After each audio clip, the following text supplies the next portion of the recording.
Even know the truth. House of David, yeah, I'm a real Jew. These God answers that they ain't never knew, yeah. Who I got it from, you can guess who. Is this temptation here just to test you? These are the things that we have to suffer. Why? Cause even Christ has to suffer too. Backstabbing seems to be in the air. But if you stand from the front, you still don't care. They just wanna make me pull out my hair. I guess being this holy just isn't fair. I'ma double up like you know I got to. Yeah, I'ma please God like I am Yaju. Yeah, I'ma tell myself, they can't stop you. Yeah, they envy me, you can say that's my truth. Yeah, I'ma double up like you know I got to. They stop you. Yeah, they envy me, you can say that's my truth. Fusion of language, which is information. Now, we're supposed to worship God in spirit and truth. But it's a million people saying they got the spirit. But nobody, there's no unity where it's one truth. It's division amongst the Muslims, it's division amongst the Christians, and it's division among the Hebrews. It's division among the Catholics. So it can't be everybody got the spirit. So actually to worship God in spirit and truth, Christ is the one that raised up by God to have that spirit where we all go to get that one truth. Numbers don't lie. You cannot teach if you can't tell me where the firstborn is. That's why numbers don't lie. Now, if anybody teaching and they can't say that's the firstborn, that's why I'm saying what I'm saying, they're a liar. Numbers don't lie. What number one at? To write this, my city rapper so far I'm starting to think that's my shit. LOL, leaped out of heaven to get the devil hell. Now I'm like an alcoholic, cut the ones that never fail. Sacrifices and the sleepless nights, will they serve me well? Only time will tell. I just keep on praying that I'll find my way if I go through hell. Only time will tell. Only time will tell. And the Lord coming out the sky, boy, he the son of man. He was born 6 years before I was born, man. They only know the story. And yeah, they told the story. How come they never mention Abraham was allegory? But they ain't worry, y'all just get the ball, Steph Curry. Have you allowed your blindness to leave or still blurry? If you reject the Christ, not repent, fam, hurry. Y'all just do this, see, but that's a whole nother story. Who gon' unlock the book? Who? I know all these niggas out acting so shook. Every time Christ see them, them boys just looking and start running away. Just like it's written in a book. Where you going? Sacrifices and the sleepless nights, will they serve me well? Only time will tell. I just keep on praying that I'll find my way if I go through hell. Only time will tell. Only time will tell. The old me, he already died. I'm a different person. I don't know why they lurking. I'm wondering if they just wanna hurt me. I'm just rapping when I be spitting. I kinda feel perfect. I'm just doing this for the Messiah purpose. Y'all juju. Sacrifices and the sleepless nights, will they serve me well? Only time will tell. I just keep on praying that I'll find my Rappers who bragging on Satan, my Sabbath don't end, it's a revocation. The kingdom of heaven is your invitation. How many teachers gon' teach? You think you preaching, that's not how you preach. They just be yelling and gnashing their teeth. It kinda sound like they in trouble to me. Eat off the floor, but it's not bittersweet. The scriptures they be calling prophecy meat. So at your feast days, what do you eat? A dead body or the life of the king? Y'all just Judah is see. You know what I mean? John chapter 6:63. Ain't took a loss since I started winning. I'm fearless, I done went gently with it. Big dog, but I move like I'm flea flicking. That's the enemy ball for some family members. We come in various flavors with the salt of the earth. Victory I can taste it. They got their private interpretations. It's time to see y'all the Judah is greater. We got a living Messiah. Let's silence the liars on y'all do fire, but let's do the empire. Grip on the game and we didn't need pliers. It's gonna be electric, we down to the wire. If she got a spirit, she better than Maya. They don't get that joke like that wasn't inside it. It's not about her looks, it's about what is inside her. Wallet my way, I react like a spider. I don't transform on my Optimus Prime, but it's breaking from heaven. Don't sleep in the diner. The volume you spit is what really really fire. You a lost sheep, let the living Christ fire. Basically, you need to stop being a hider. You know who the Lord do, I need to remind you. He not a son, he gon' have to deny you. So many false prophets, they just tryna blind you. They ready for every victim. We got the word of God that to heal them. If they try to kill us, we might have to kill them. It's a spiritual war with the sword we lifting. Y'all just do the Jordan and justice pimping. Tore haters apart when I started ripping. But since they broke down, now it's time to lift them. It's just a bonus that come with living. You ever seen Kim Possible fail a mission? I'm just saying it's impossible to fail this mission. This like God while the hell kitchen. Nigga look at the heat like it's getting chilly. Not to keep it 1K but a whole million. I walk the streets like Lil Wayne the Millie. This next line got God in it. Y'all just do this, the one by the Father's Spirit. You don't got be numb if you don't feel it. We'll clear the sickness like a penicillin. We'll raise the dead while they still living. How you follow the voice if you don't hear it? We come in various flavors, the salt of the earth. Victory accusation. They got their private interpretations. It's time to see y'all just do that is greater. We got a living Messiah. Let's silence the liars and y'all just fire. So let's build an empire. Grip on the game if we didn't use pliers. It's gonna be electric. We down to the wire. Now, if the sheep is supposed to hear the voice, or if the sheep is waiting for the voice, then why do they tell us to study scriptures? Something to ponder on. Salute to the group. Y'all do Judas Christ.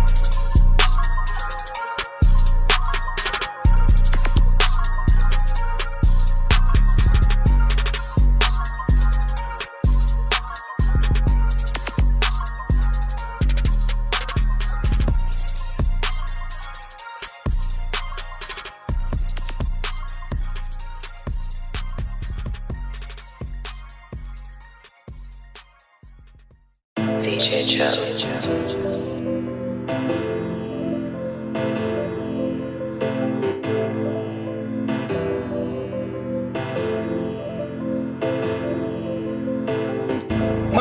My bro, yeah, the Christ my homie.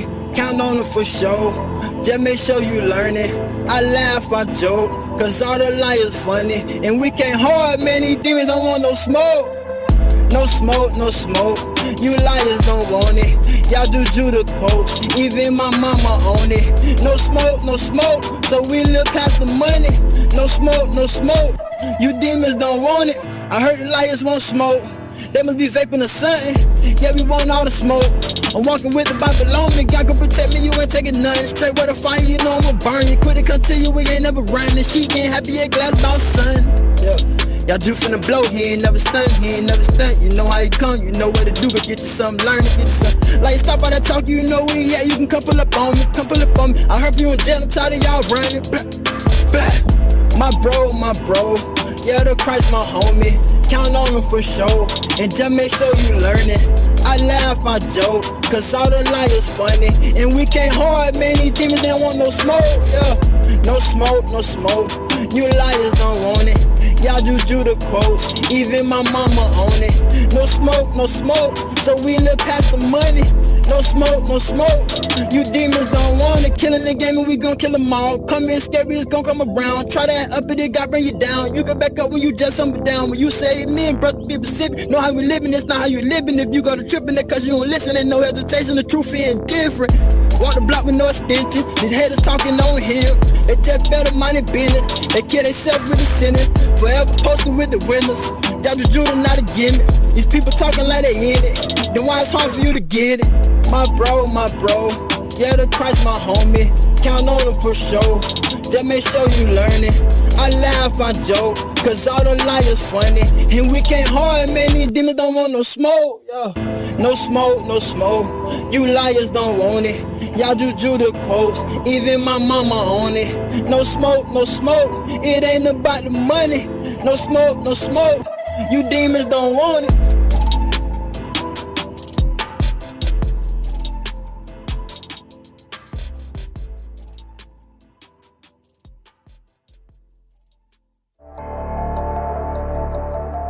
Food for thought. We read scriptures where what? God gave power to man to get us out of Egypt. So God gonna give power to man to get us out of America. That's the bread from heaven that you gotta eat.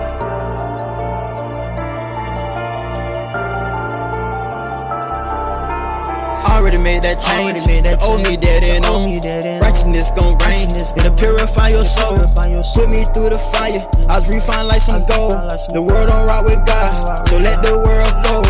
I follow one man, you can't stop niggas have bread, the way they switched out for some dough. Yeah, gaining godliness and hold up, you already know. They just acting like they love God, putting on a show. Don't you ever sin on purpose, cause that just ain't how we roll. Repent for all that lying that you ever did before. You turn away from your wickedness and you gon' live for show. A wise king instruct his people, I got answers like ghosts. Yeah, already made that change. The old me dead and on. Righteousness gon' reign, it'll purify your soul. Yeah, put me through the fire, I was refined like some gold. The world don't like your God, so let the world go. It's a parable for you, and come back tell me if it's true.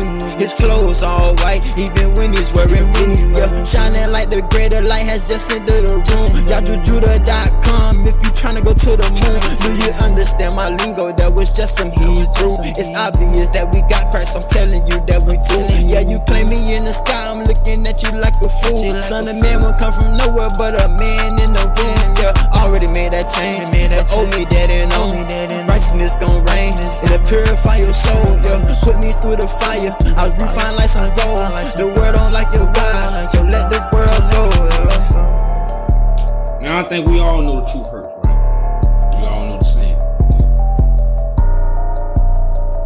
But guess what? We're not gonna be able to enter, and that's why the truth is gonna make everybody take a knee. Because we're not gonna be able to get to the other side. We're not gonna be able to enter the new heaven, the new earth until what? We confess we don't know. That's the truth. The truth is you don't know. That's the truth. Now once we accept that truth, we'll be able to find our leader. We'll be able to find God. We'll be able to keep the law. We'll be able to keep the feast days. And then we'll be able to enter the Sabbath rest. From all our work, from seeking knowledge. Like I spent my whole life seeking knowledge for what? To be in the same condition? It's like working out but never seeing the results. It's time to hear the truth.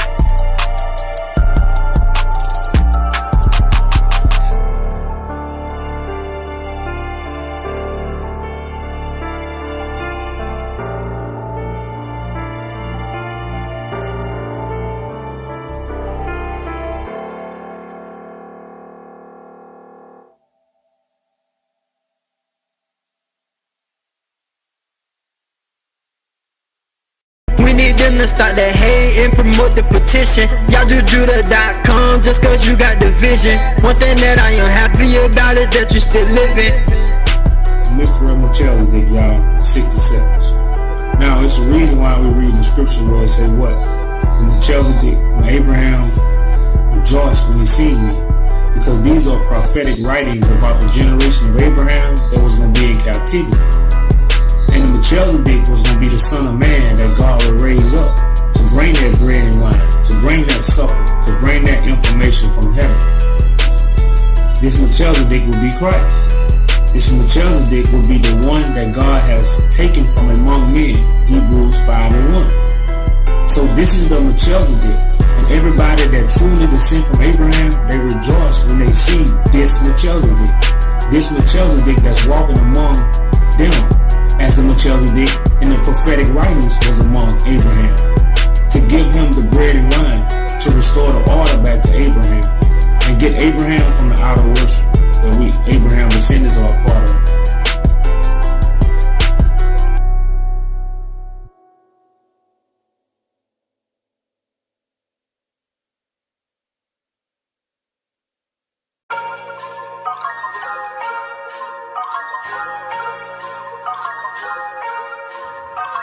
Hey, I got a quick question for the leaders and teachers. What's going on, Chico? If God gonna save us, which one of the teachers is proclaiming to be God? Last time I checked, none of them. That's why I told you I am deep. Salute to the real ones.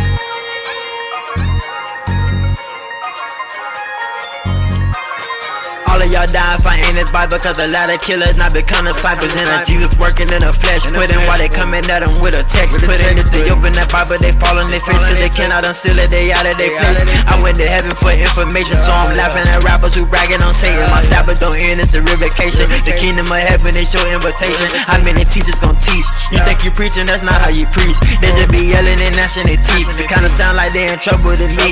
Eat off the flow, but it's not bittersweet. The scriptures they be calling prophecy meat. So at your feast days, what do you eat? A dead body or the life of the king? Y'all just Judah is see, you know what I mean? John chapter 63. Ain't took a loss since I started winning. I'm fearless, I done went gently with it. Big dog, but I move like I'm flea flicking. That's an anime ball for some family members. We come in various flavors with the salt of the earth. Victory occupation, they got their private interpretations. It's time to see y'all just Judah is greater. We got a living Messiah, let's silence the liars. On y'all do fire, but let's build the empire. Grip on the game and we didn't need pliers. It's gonna be electric, we down to the wire. If she got a spirit, she better than Maya. They don't get that joke like that wasn't inside it. It's not about her looks, it's about what is inside her. Wall at my way, I react like a spider. I don't transform on my Optimus Prime, but it's breaking from heaven. Don't sleep in the diner. The diner you spit is what really refine it. You a lost sheep, let the living Christ fire. Basically, you need to stop being a hider. You know who the Lord do, I need to remind you. He not a son, he gon' have to deny you. So many false prophets, they just tryna blind you. They ready for every victim. We got the word of God that to heal them. If they try to kill us, we might have to kill them. It's a spiritual war with the sword we lifting. Y'all do the Jordan and justice pimping. Tore hitters apart when I started ripping. Yeah, brother, the Zoom link is always in the YouTube description. You ever seen Kim Possible fail a mission? I'm just saying it's impossible to fail this mission. This like God while the hell kitchen. Nigga look at the heat like it's getting chilly. Not to keep 1K but a whole million. I walk the streets like Lil Wayne the Millie. This next line got God in it. Y'all just do this, the one by the Father's Spirit. You don't got be numb if you don't feel it. We'll clear the sickness like a penicillin. We'll raise the dead while they still living. How you follow the voice if you don't hear it? We come in various flavors, the salt of the earth. Victory occupation, they got their private interpretations. It's time to see y'all just Judah is greater. We got a living Messiah, let's silence the liars. On y'all just fire, so let's build the empire. Grip on the game and we didn't use pliers. It's gonna be electric, we down to the wire. Now, if the sheep is supposed to hear the voice, or if the sheep is waiting for the voice, then why do they tell us to study scriptures? Something to ponder on. Salute. Y'all do Judah is Christ.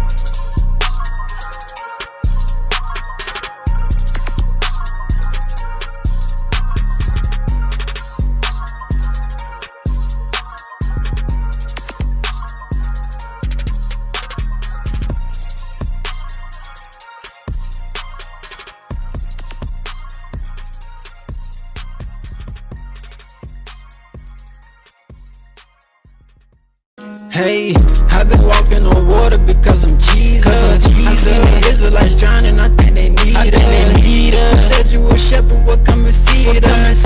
No, proper sign with your head covered up. I've been walking on water because I'm Jesus. I seen the Israelites drowning, I think they need us. You said you a shepherd, well come and feed us. Proper sign with your head covered up. You said Christ your leader, I say you a lie. Right now we can talk about it, yeah, let's do or die. And my leader be right there in New Orleans, brother. But you telling me your leader somewhere in the sky. Hey, you can't show me your leader, you a false prophet. I think they just scared to confess the godly. Merciful, y'all Jew gave you hella options. You said the camps was the truth, don't make me laugh, stop it. John 14:6, now put that in your pocket. Since you was egging me on, let that sink right in your noggin. And you can't switch up on Christ, so this is a QB option. And this time he got the Bible, cause y'all already tried. I've been walking on water because I'm Jesus. I seen the Israelites drowning, I think they need us. You said you a shepherd, well come and feed us. No, proper sign with your head covered up. I've been walking on water because I'm Jesus. I seen the Israelites drowning, I think they need us. You said you a shepherd, well come and feed us. Proper sign with your head covered up.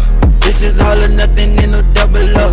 I follow Christ, but at first I gave God all my trust. My other friends turned to enemies, but when the Christ lifted up, I bet they change all of that energy. You scared to admit it, Christ, you don't trust God. It's the Last Supper, info is the food, dog. And all you're getting, you were supposed to get understanding. That's why we blame not before we examine. Take a leap of faith and say forget your pastors. Just because they Israelites don't mean they ain't no actors. I seen them boys change on me like another chapter. I should've knew what they was about by their excessive laughter. I've been walking on water because I'm Jesus. I seen the Israelites drowning, I think they need us. Who said you a shepherd, well come and feed us? No, you proper sign with your head covered up. I've been walking on water because I'm Jesus. I seen the Israelites drowning, I think they need us. Who said you a shepherd, well come and feed us? Proper sign with your head covered up.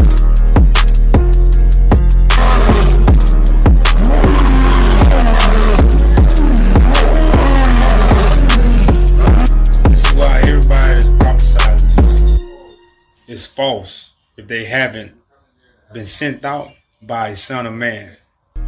Now, it clearly says in Colossians 2:18, they are vainly puffed up, speaking about things they have not seen. Now, people are out here preaching the kingdom because they are saying Jesus has sent them out. They read the book. Now, Jesus ain't sent them, but they read the book and they have a vain imagination of Jesus talking to them. And they go out and speak something that they haven't seen. So they prophesize false visions. Because you were supposed to prophesize off the word in the flesh, not the word in the book, because now you got your private interpretation of what you think the book is saying. That's why you read it. So now we understand why we must know what Christ said. Everybody that's prophesizing is lying.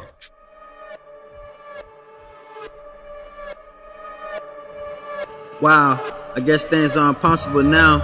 It's not, but I can't keep dealing with these obnoxious crowds. All the voices that's in my head don't even tell me to calm down. They keep making it worse. Until I reject them, of course, I resist the lies.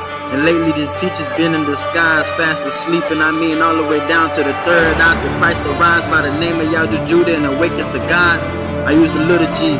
It's a big deal, they play their cards wrong. We don't need jokers trying to be little the king. My ace wasn't the real one, neither was my queen. So I'm back to fighting oppression, depression, and vain dreams. Back to God, cause at least me and him be on the same team. I chose the righteous road cause I was scared that even he might let me go, but he'll let me know the same way that he did before. On the beloved, the God, house of David, the real Jews don't play in that water to kill you. Remember the flood, where the Lamb of God is right here covered in blood, and the sword is way sharper than we all thought it was. And we've been violating them pages with them private interpretations, man.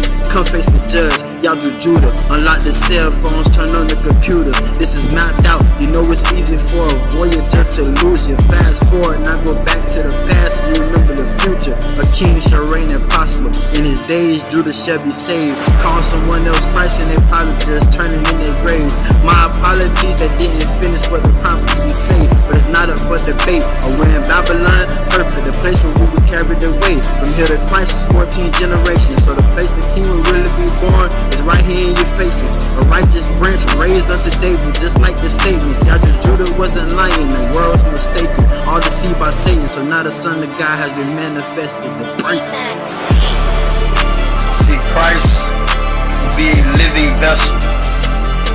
Not the one that you imagine, not the one that you read about, but God will be manifested in the flesh.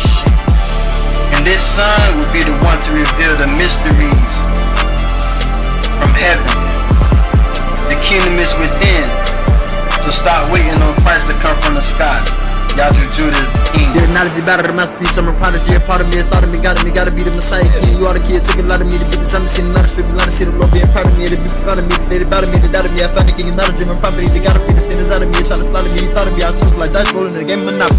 Now we must understand, y'all, that the Roman Catholic Church is the only nation to colonize information and teach the world. No nation on the face of the earth has spread their religious ideologies to the world. Nobody but the Roman Catholic Church. So this doctrine of the Roman Catholic Church dates, history, stories, information we all been born into. Where we gonna create the new? Well, in scriptures we have a New Testament. So it's a new vessel that's gonna bring us a New Testament on behalf of God. That's what the whole prophecy is about, because the whole world followed the false dates that the Roman Catholic Church set up. So they never changed the Bible, they changed the dates. And now the happening, you can't see it happening.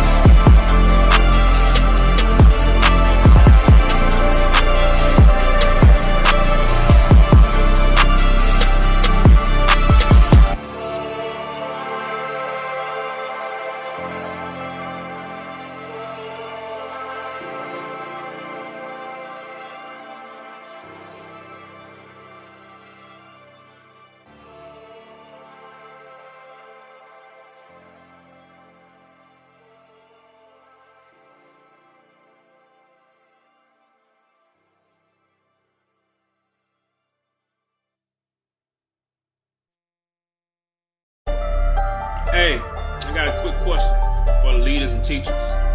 If God gonna save us, which one of the teachers is proclaiming to be God?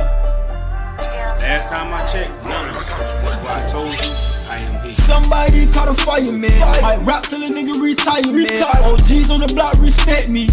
Only young nigga keep it 2T. All the young kid wanna be like me. I went up doing stunts like Rocky. I'm not being cocky. It might be the guy key. I had to chill out with Key Wasabi. Don't copy. Even got your prophets waiting for us like lobbies. We pull up on the scene and then pull out like a car key. We got so much light that we the real Illuminati. Hey, I got the truth and can't nobody out here stop me. Haters got some envy trying to act like we just talking regular skyline off the road. It was just a dream. Had to say fuck the paper, God versus cream. I see the money later. Damn, nigga be thinking on Christ. Yo, old lady keep thinking on God. On the near, I chill about to lose myself. How nigga keep going so hard? How to put Satan behind my back? Don't even give a fuck where he at. Real weed only on smoke, no blast. I done DDT, deep a nigga diamond dollars back. Somebody call a fireman. Might rap till a nigga retire, man. OGs on the block respect me. Only young nigga keep it 2T. All the young kids wanna be like me. I went up those steps like Rocky. I'm not being cocky, it might be the guy key. I had to chill out, Woki Wasabi, don't copy. Even got your prophets waiting for us like the lobbies. I pull up on the scene and then pull out like a car key. We got so much light that we the real Illuminati. I done killed the game, let me stack up on them bodies. Bitch, go back to sleep, you don't like Moses, you don't like me. Ran the skyline off the road, it was just a dream. Had to say, fuck the paper, God versus cream. I see the money later, damn. Nigga keep thinking on Christ, your old lady keep thinking on God. On young nigga, I chill about to lose myself, I nigga keep going so hard. How to put Satan behind my back, don't even give a fuck where he at. Real weed only on smoke, no blast. I don't DDT, deep a nigga diamond dollars back. Somebody call a fireman. Might rap till a nigga retire, man. OGs on the block respect me. Only young nigga keep it 2T. All the young kids wanna be like me. I went up those steps like Rocky. I'm not being cocky, it might be the guy key. I had to chill out. Now, if the sheep is supposed to hear the voice, or if the sheep is waiting for the voice, then why do they tell us to study scriptures? Something to ponder on. Salute. God made you strong, you but not quick for nothing. It's that strength that you can't go get from the gym or nothing. If they wanna drain your life, you but not give them nothing. I put all my hope in Christ, now it's righteous or nothing. Money ain't got no sir, that. Catch supposed to be posted where the word at. Like check 10-4, yeah I heard that. Y'all Jews what got real work at. And we taking over for the throne's sake, and looking like the toughest in the spirit, so we don't break. The vision starting to taste so good, it's like it's homemade. This is spiritual war, not carnal. And you gotta pick a side, what you gon' do. Only got one leader, I'ma tell you what I wanna do. Is be a friend of the world, cause I stay true. If you follow Christ, you know the world hate you. And they ain't gon' play you, I'ma give you straight truth. Don't follow evil cause the world tryna taint you, and that ain't you.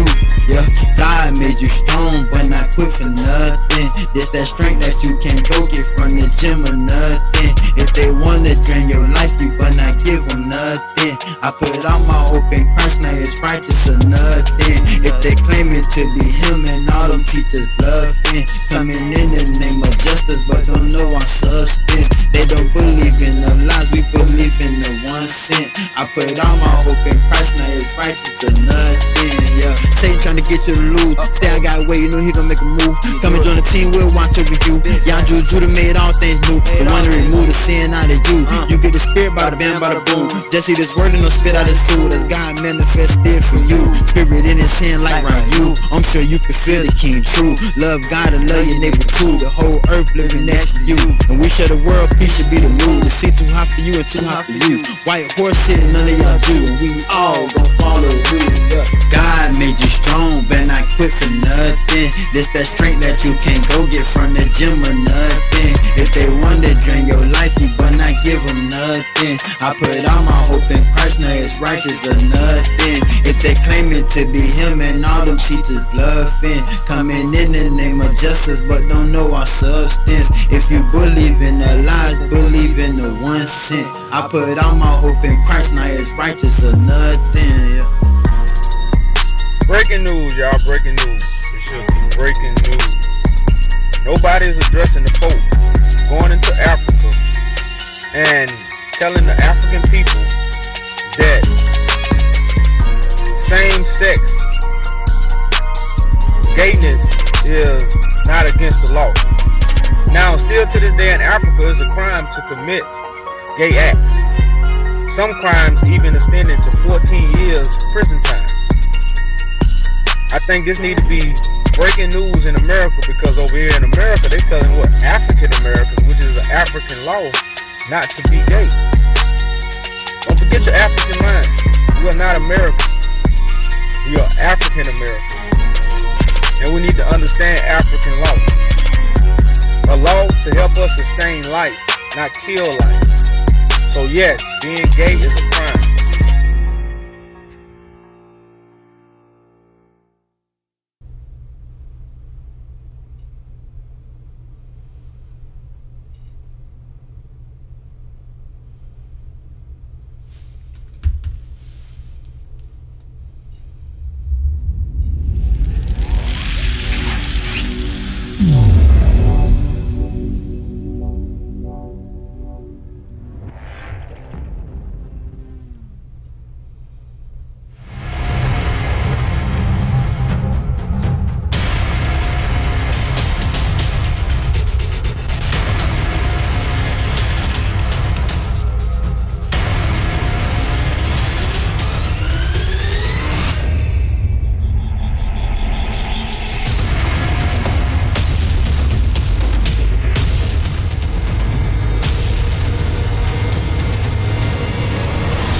Now your ass will probably be asleep.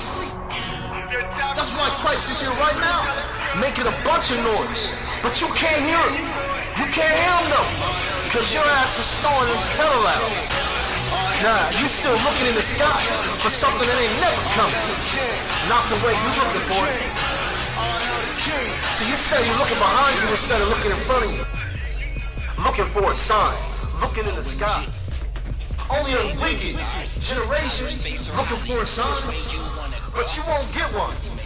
Nah, you won't get one except the sign of Jonas. And Jonas came from the earth, not the sky. Grace and peace. I'm your brother Saint Zamor, angel of the Lord, Christ Messiah. Christ Messiah. For those of you who don't know who the Christ is, who was prophesied to raise in the last days amongst his brethren, he goes by the name of Yaju Judah, which is probably why you didn't know, because the prophecy says that he would have a name written that no man knew but he himself. All hail the king, all hail the king who sits by the throne, sits by the throne. God bless the child, God bless the child, who can hold his own, who can hold his own.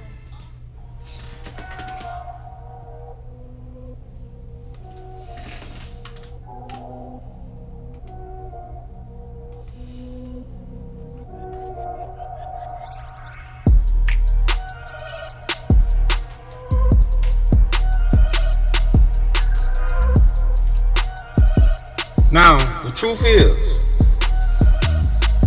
nobody was supposed to teach the Bible. The truth is, the Bible has no private interpretation. The truth is, if you teaching it, you teaching your private interpretation. Because the truth is, the private interpretations come from your private thoughts that are only manifested from your teaching. Truth is. Now, the truth is one mediator between man and God. Truth is. Now, that truth, this truth, the truth, many people don't want to accept. And truth is, the many are the many teachers, the many pastors, the many philosophers, those who have studied these things. Truth is, these are the people that's killing or stopping or closing the door to the kingdom of heaven.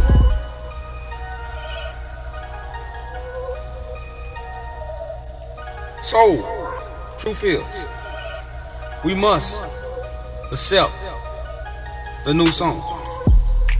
Truth is, the only way to accept the new song is what? You gotta get rid of, or you gotta stop listening to the old song and listen to the new song. Truth is, the old song is the information that comes from private thoughts, private interpretations. Truth is. So I hope at the end of this video, you learn, and you have learned, what truth is about the Bible. That's what this video for. That's what this goal is for. Now, truth is, there will be nobody coming out of the sky. Truth is. Truth is, there will be, and that has been, someone raised up among you. Truth is. Truth is, every savior that ever came, that ever was sent by God, truth is, he came from among us. She came from among us. Truth is, no one ever came from the sky. Truth is. And the truth is, every man is a liar. Truth is. Every. Not one, not some. Now, truth is, every man that's teaching on the scriptures is a liar, because every man don't teach. But every man that's teaching on behalf of the scriptures will be what? A liar. Truth is. Now the truth is, I am who I say I am. And if I wasn't, why would I say I am? Because truth is, I've been doing this for 8 years. And it haven't benefited me in no way, shape, or form. I've been taking care of myself. Truth is. I've been feeding myself. Truth is. And I've been giving to others. Truth is. So me proclaiming to be Christ wouldn't benefit me. Truth is. So why would I say I am and be ridiculed for saying I am? Truth is. Now the truth is, you will have Sandra, more can you bring me the validity fan? if I was, on a high horse and everybody loving me, and I'm just, got everybody following me, and I'm just living off them. Truth is, you have a better argument, but that ain't what's going on. If you know my story, if you truly know my story, then why would I proclaim this and get all this ridicule? Because I got credentials. I'm not just, truth is, I'm not just a nigga on camera talking because I want to talk.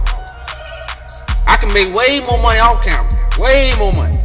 Way more money off camera. So being on camera talking, truth is, don't benefit me. So I got a purpose. Truth is.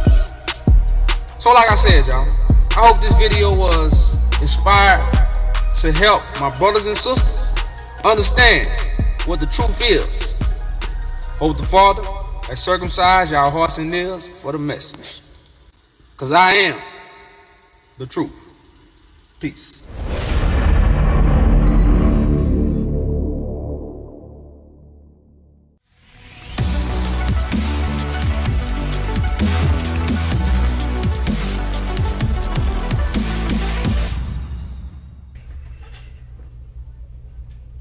Peace. Peace and blessings. I'm your brother Saint Zamar.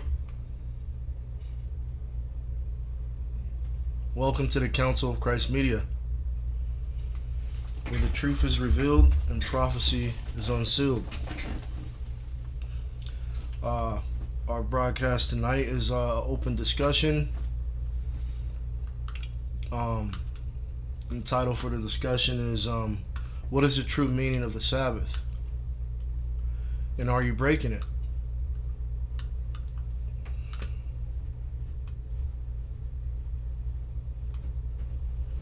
So with that said, we are the council of Christ. We are in the day of the Lord. He that was prophesied to raise amongst his brothers and his sisters in the last days has risen. The Christ that everyone is waiting for has risen. It was never written that he would come out of the sky. Only vain imaginations, people's vain imaginations have took people to believe such something that's not reality. So when we're dealing with the scriptures, we're dealing with prophecies and parables,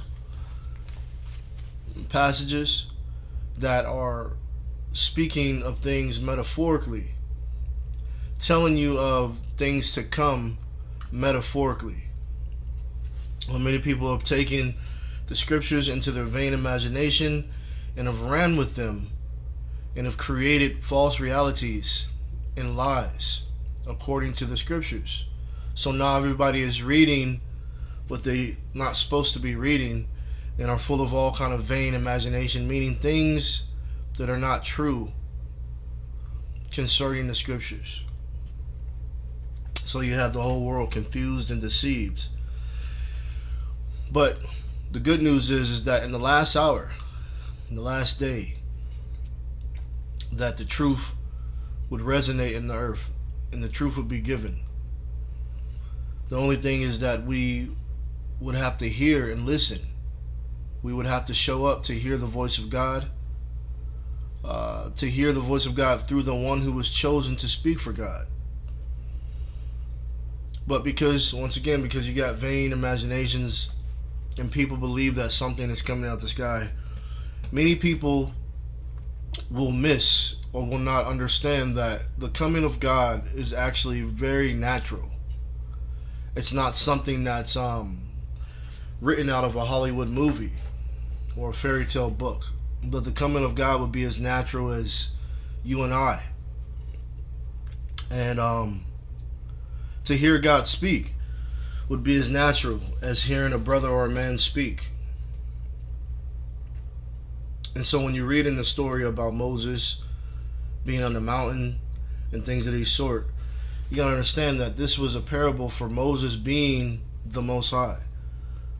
Moses having the most highest information on the earth, all right, to give the people, feed them the bread from heaven, right? So these are all allegories and things about the coming of the Son of Man, who would host the Spirit of God, who would speak for God, and who would be the vessel of God. No one has ever seen the shape of the Father, his form, or heard his voice, because the Father is a spirit. So in order to hear him, he must allow his spirit to be hosted by one of us. And so that's what the prophecies speak of. And that one who has been chosen, we witness to you that it is Yah Judah, the Son of Man, the Lamb of God, and he is risen from the earth. He has not come from the sky.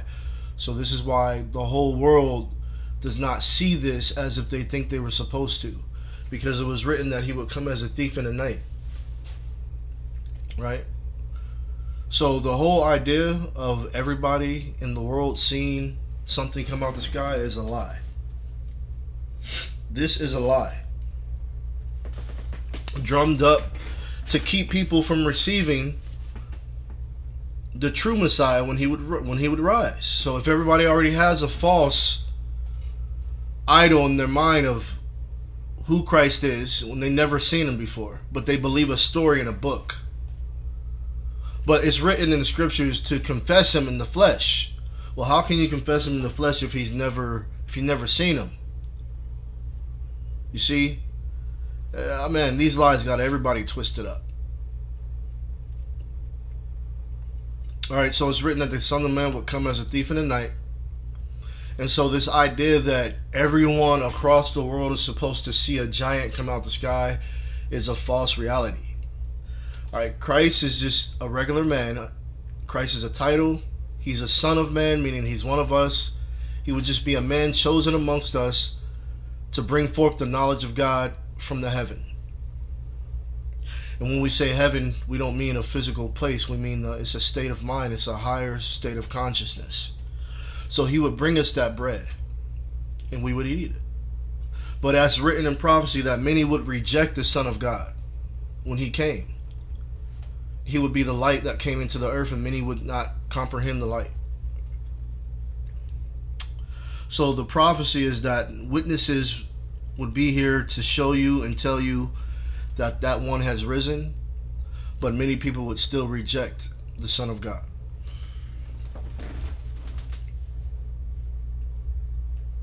So, with that said, the devil have deceived the whole world. Many have been lied to, and many have a false apprehension. Many have a false reality or understanding of what prophecy is, or how God is supposed to come, or how God would be here, how God would talk, how he would speak, what he would look like, how this thing would go. Because you don't understand that the scriptures are parables and metaphors explaining the future, which is now. Explaining the time. 1 second. Peace and blessings, King. Peace and blessings. So, explaining the time, explaining the things, the metaphors that will be happening as these things unfold. Right? And speaking of the time, if the parables and passages are metaphors, then people's understandings are false and off. So now when you read about the Sabbath day, or which is really the day of the Lord, many people have taken it and equated it to a physical day or day of the week, when these are not the true meanings of these parables. They weren't meant to be taken literally, right? This is why this is a priest's book. It's a priest's book, right? So many of the understandings of what's written in the Bible are false, and people don't have the true understanding, and this is why we have the deception. And this is what we're here to talk about, is what is the Sabbath day and the true meaning of it. Are you breaking it? Because the Sabbath day is an appointed time. It's not, the day of the week that many people have accustomed it with. So like I said, this is more tonight of an open discussion, kind of like popcorn style. So, like I said, we are the saints. We are the council of Christ. The elect, judging. Gathering the judges, sending out the invitations, to this wedding feast, this feast of information, which is the truth, which is the true Sabbath day, which is the day of the Lord. A time of information and truth that was meant to come out after the devil have deceived the whole world. You would just need to hearken unto the voice. So with that said, go ahead and open up the panel so we can get into the discussion and bring out the conversation in color.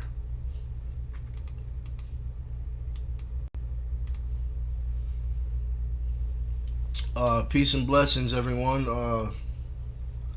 Brothers and sisters, council, guest. My Lord, did you want to say something, or anything, or? Okay. All right. The panel is open, brothers and sisters. We can get into this discussion. Once again, the title for tonight's discussion is the true meaning of the Sabbath day? Are you breaking it?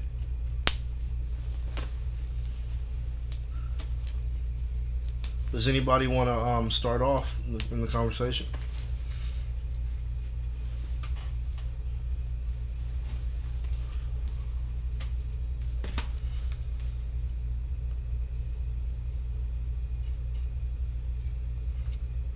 Can anybody hear me? Yeah. What's going on? What's your name and where you calling from? You kind of low over there. Okay, can you hear me now? Yeah, I can hear you, but yeah, you kind of low though. But you can hear me clear though. Yeah, I hear you very clear. Okay.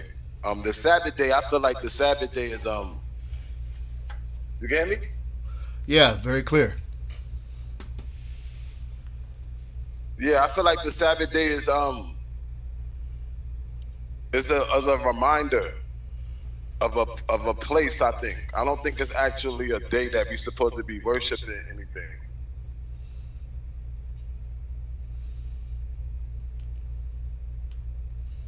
That's it on that?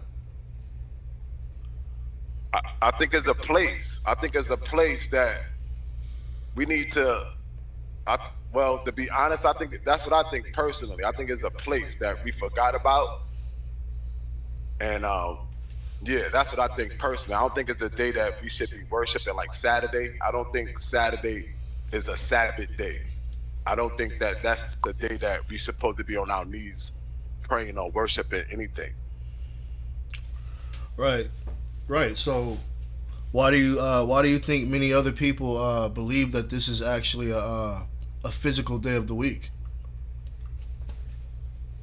I think it's indoctrination, because at the end of the day, we was taught this, it was passed down through generations, and everybody, I don't condone religion, period, because I feel like the Creator made us in His image, and I feel like it's people on this planet that have been deceiving us for so long, and I'm like it's hard to explain, but it's like we got the devil's seeds, we got Satan's seeds out here, and they look like me and you. I'm not saying it's you, I'm not saying it's me, but I'm saying it's people out here that's in control, and they misleading everyone with religion, even with school, with everything. So I feel like we got to go within us and our bodies and our temples to understand what's happening and what's been done to us on our own land. And what I mean by our own land, I mean by the whole planet. This whole planet was given to us by the Most High, and I feel like we've been traumatized. We've been in captivity for so long, we feel like we are certain people that we are not. I feel like we are the chosen people we are the truth that's been hidden. And I it's deeper than what we can even fathom, because it's like they hiding everything from us. And the people that conquered us, like Judah, the 12 tribes of Israel, they conquered. Moses set free them. You get it? And we in captivity. So I don't know, man. It's like this whole Bible thing, and I think people went to war against us, put us in captivity. We became prisoners of war, and they created that Bible and forced it on us, and now we are preaching what our ancestors was fighting against. And we already knew who we were. And I feel like the Messiah, if the Messiah is really the Messiah should know that this whole planet is ours. We don't come from no Ethiopia, because Ethiopians, man, it's deeper than what you think. I did the history on them Ethiopians. Brother, and I know I'm not an Ethiopian. Brother Weibo, let's stick to the topic, brother. The Sabbath. No, I'm just saying the topic is basically, like I said, Saturday is made up Sabbath day don't exist. It's a different thing. It's a place that we need to be, that we forgot about, that we should be over there worshiping and praising the Most High. We forgot about everything, and we've been docile and stripped from everything. So is it safe to say? Is it safe to say it's like a rest? I'm sorry. Say that again. So is it safe to say that it's a rest? Because you're saying it's not a place. So is it a mindset? No, it's a mindset and it's a place, but it's a place that we forgot about. I don't think it's something that we should be on our knees worshiping anything. I think that it's a place that we forgot about, and it's a and heritage that we forgot about. Okay, so we are a lost people. So the Messiah should know. The Messiah, I feel like, should know exactly what happened to us and what exactly, is what's about to occur. Because us as a people, I'm a loving person. I wanna save the planet. I wanna save my people. I wanna save the planet, and the research is very deep and scary, And there's a lot of people that look like us that's pretending to be Jews or not. It's been happening since Europe. So I'm just saying, like, there's a lot of deception, brother. Okay. So all right, just because you're a melanated person, that don't mean that you're the chosen person or you that person, because it's melanated people that was enslaving certain bloodlines, and certain nations stripped us from a nation. So if I see other nations and other people got nations, it's kind of suspicious to see that we don't have a nation and other people all around the world got nations besides us. So everybody conspired against us. That's how I look at it. All right, so brother. At the end of the day, I'm gonna stay on that topic. Sabbath day is made up. It's a made up thing. And if you don't got the blood of the Father, you will never understand what happened to yourself and your people, and what happened to your planet and your rim, your whole land, all your land mass. Because at one time we controlled the whole, everything. We controlled everything, and then it just got destroyed. All right, well, thank you, brother, for we your... should overthink and think critical. Everybody is our enemy. Thank you for your input. So just on that, I just want to respond on that. So the Sabbath definitely is something that is the Sabbath day. Is definitely an idea that's made up because it's not a day of the week, right? It's an actual time. A time of rest, but it's it's more so of a mindset. The Sabbath is something that we would rest in, a mindset, a truth that we would rest in. So it definitely is made up in the sense of it being a day that is esteemed or held high against another day or anything like that. So with that said, I want to say that the prophecies, the scriptures, are definitely a point in the right direction as far as what's being fulfilled and the truth about the last days, which is what we're in. And so I know there's many people that may not believe in the prophecies and things of that sort, but this is why we're here, to reveal the prophecies and show you that these things are real. But because of people's vain imaginations, they've taken the meaning of the prophecies and the metaphors and have twisted them into all kind of things that have brought just deception and confusion upon the meanings or the truth of God. So definitely just touching on that a little bit. So I want to go to Hebrews chapter 4 and 1, and it's written, let us therefore fear, lest a promise being left of us entering into his rest.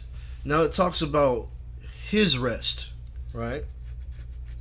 Now we got to figure out what are we resting from, because it's written that we will be heavy laden in labor, so what are we working that we're so tired from? I can definitely tell you, if the Sabbath is not a physical day, which we're going to get into to show you that, any type of days concerning Sabbath days, it's written that the Lord hates these things. So the Sabbath day, it can't be any of these so-called Hebrew feast days. It can't be these holidays or any of these things. It can't be any of those things. It can't be a day of the week, because any day that is written about concerning the Sabbath day, it says that the Lord hates. It says that God hates. So it must be that there's two Sabbaths, meaning something of a Sabbath that's false and that people don't understand, and the Lord must have a true Sabbath. You see what I'm saying?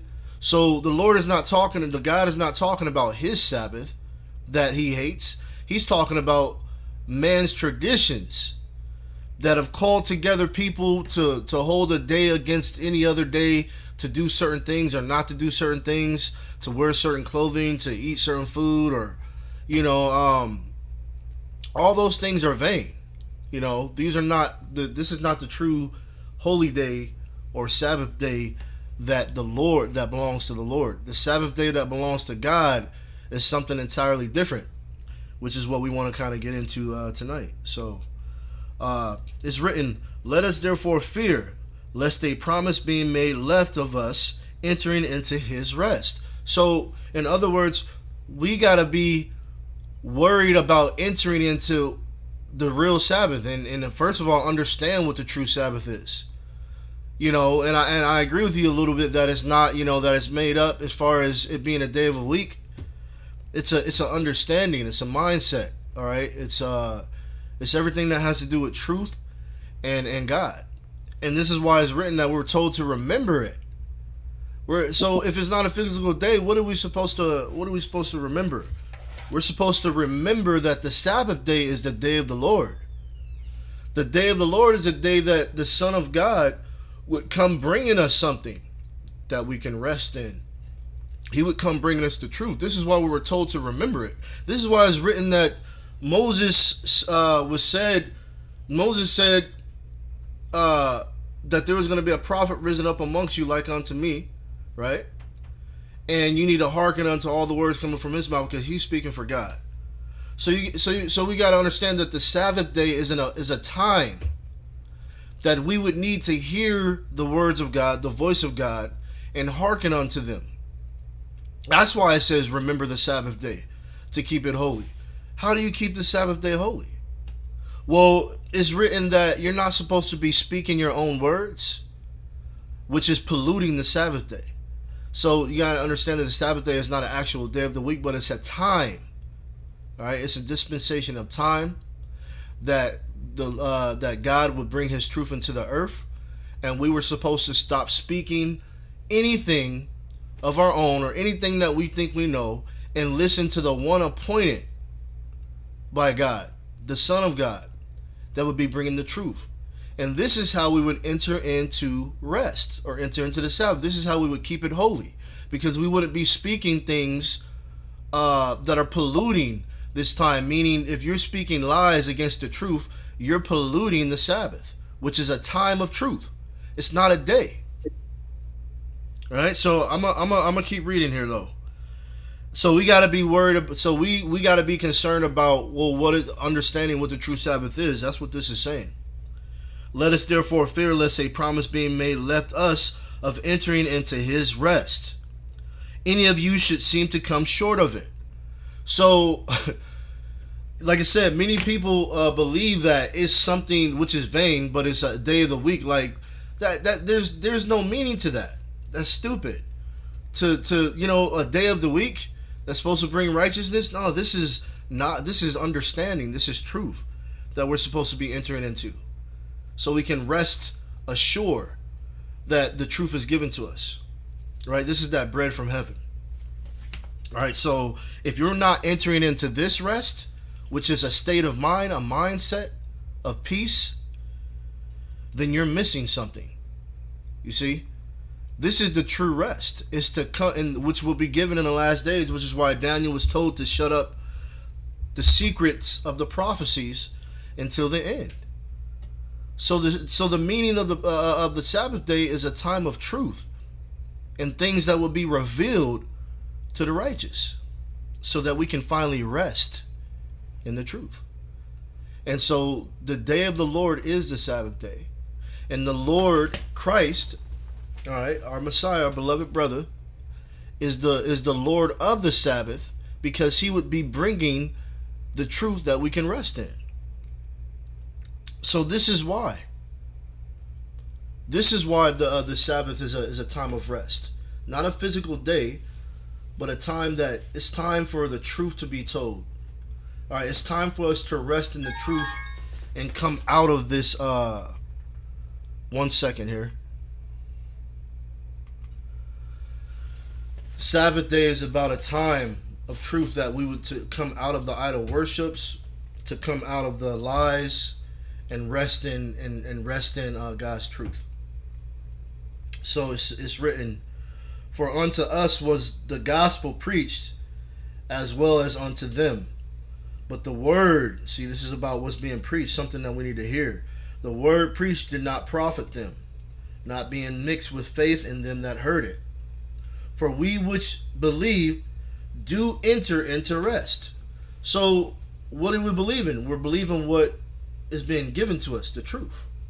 Right? So this is us entering into rest. And he said, as I have sworn in my wrath, if they shall enter into my rest, although the works were finished from the foundation of the world. So entering into the rest is hearing the truth spoken and receiving the Son of Man. All right? This is how we worship God in spirit and truth. So we worship God in spirit and truth by receiving God. But if you can't see God, if you can't recognize, if you can't acknowledge that God is manifested in a man that was prophesied to raise amongst us, and you're rejecting this man as he's bringing the truth, then you're not receiving God. So we're supposed to enter into rest by hearing the one that would bring the truth. It says, for he spake in a certain place of the seventh day on this wise. Meaning, this rest is something completely different from what people think they understand. Right?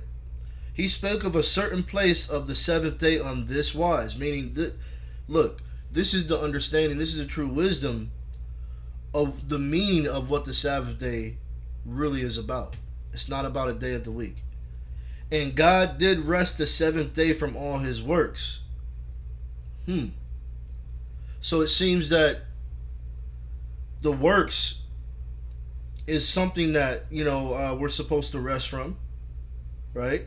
Verse 5, in this place again, if they shall enter into my rest. Seeing therefore it remaineth that some must enter therein, and they to whom it was first preached entered not in because of unbelief. Right, so this, once again, this sounds like truth and information, something that's been given to us at a time, right, that we got to receive. Seeing therefore, verse 7, again, he limiteth a certain day, saying in David, today, after so long a time, as it is said, today if you will hear his voice and harden not your hearts. So, just bringing out that, the Sabbath is a time that the truth would be given to us, and we would need to hear the voice of the Lord, the voice of God, through the one begotten Son that would bring us this truth. This is the true meaning of the Sabbath day. Right? It's to hear God and not speak any more lies. And that's why it talks about buying and selling lies. It talks about you're not supposed to be buying or selling on the Sabbath day. That's what's written. That's not talking about physically buying stuff from the grocery store. That doesn't make any sense. It's talking about lie and truth. That's the true meaning of this Sabbath. It's a time of truth, and you are supposed to stop lying and receive the truth from the Son of God. This is the time. That time is here. So we're not supposed to harden our hearts We're supposed to hearken unto the voice of the Son of God, because he speaks for God. Verse 8, for if Jesus had given them rest, then would he not afterward have spoken of another day? So remember, the Sabbath is preached on this wise, meaning this is the understanding that you need to understand. It is not tied to something vain and physical and literal. It's a mindset, all right, of understanding and receiving the truth, which is the day of the Lord. So you rest in the Sabbath by resting in the truth that the Son of God is bringing. So if there was if we had already received rest, then why is there something else, another day being talked about, which is not a physical day but a spiritual, right? It says there remaineth therefore a rest to the people of God, for he that entered into his rest, he also has ceased from his own works, as God did from his. All right, so we were talking about this the other night. Ceasing from our works, the creation that's being made now, we're supposed to cease. You're not supposed to be building something else, because what Christ is bringing, this is what we're supposed to rest in. So we're supposed to stop trying to build anything else, which is speaking, conversations, lies, all these things. We're supposed to stop and listen to the Son of God, because he has the blueprint, he has the truth, he has the words from heaven, he has the bread of heaven. So we're not supposed to be searching for truth, because the truth is right in front of you. You're not supposed to be believing in lies or selling lies.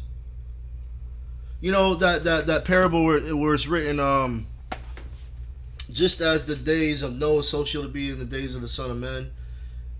Right? And they were eating and they were drinking and they were marrying all the way up until the flood. The same it shall be in the day of the Son of Man. The eating and the drinking is not a literal thing. The eating and the drinking is receiving information, buying information, giving into information. That's the secret parable of these meanings. So these people were married. That's why this generation is considered a wicked and adulterous generation, because they're married to their lies. They continue to buy into their lies, and they spread the lies. So eating, drinking, and marrying, meaning they're just still indulged in the information of false information and not receiving the information of God in the last hour. Right? So we're supposed to cease from these things. We're supposed to cease from all information that has been given, because the devil has deceived the whole world with all of this information already. So we're supposed to cease from everything that we're speaking and everything that we're believing, and hear the voice of God. So read that one more time. For this that he entered into his rest, he also have ceased from his own works, as God did from his. So we're supposed to stop and rest. We're supposed to stop at the Messiah, at the Son of God, and hear him. Last verse. Let us labor therefore to enter into that rest. So all this that was broken down to enter into that rest, this is a whole different understanding of what the Sabbath is.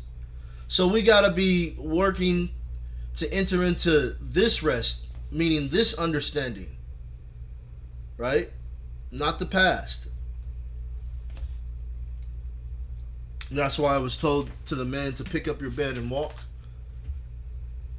which is, people look at the man picking up his bed and walking as if he was doing something wrong.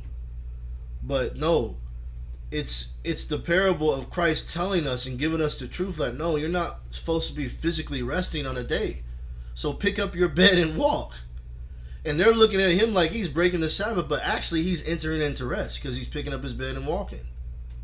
Because they would have you think that we're supposed to, physically rest, but Christ told the man to pick up his bed and walk.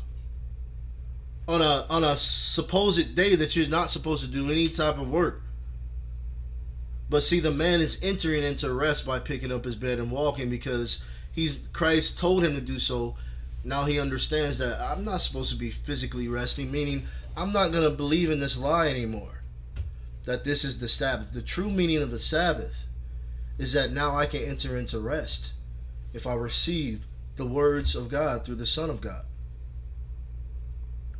So that's the parable. The man picking up his bed and walking. He wasn't Can I say something? He wasn't lying no more. I mean, he wasn't lying down no more, because we're supposed to work, not physically, but this is a mental, we're supposed to, pick up our bed and walk in this truth, rest in this truth. So the man was entering into truth by picking up his bed and walking, because he was no longer believing that we were to lie down. He got up and walked. It's not a physical rest. It's an understanding. So the parable inside the parable is showing you that we're supposed to pick up our pen and walk and not believe these lies anymore. So now we're picking up our bed, meaning we're getting up and we're walking straight. All right, we're getting up and we're walking, and if we do work, we're working. We're laboring to enter into this rest. So when the man got up and walked, he was entering into this rest, which is an understanding that God has brought. It's a truth. That's why it's written, let us labor to enter into this rest, which is the truth. So the Sabbath day is about a time of truth, which is not it's not a day, but it's an appointed time. But I yield right there. I just wanted to kind of bring out in the conversation so people can understand. Does anybody else have anything else that they want to say or add on to the conversation before you speak, Weibo?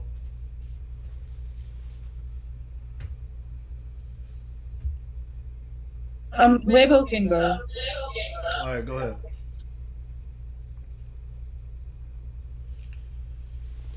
Yes, I just wanna say something. Like, I love my people too much for us to be deceived by the Satan seeds. There's a lot of Satan seeds, man, and we like you said, the truth, man. We need the truth, and how are we gonna know the truth with the lack of knowledge?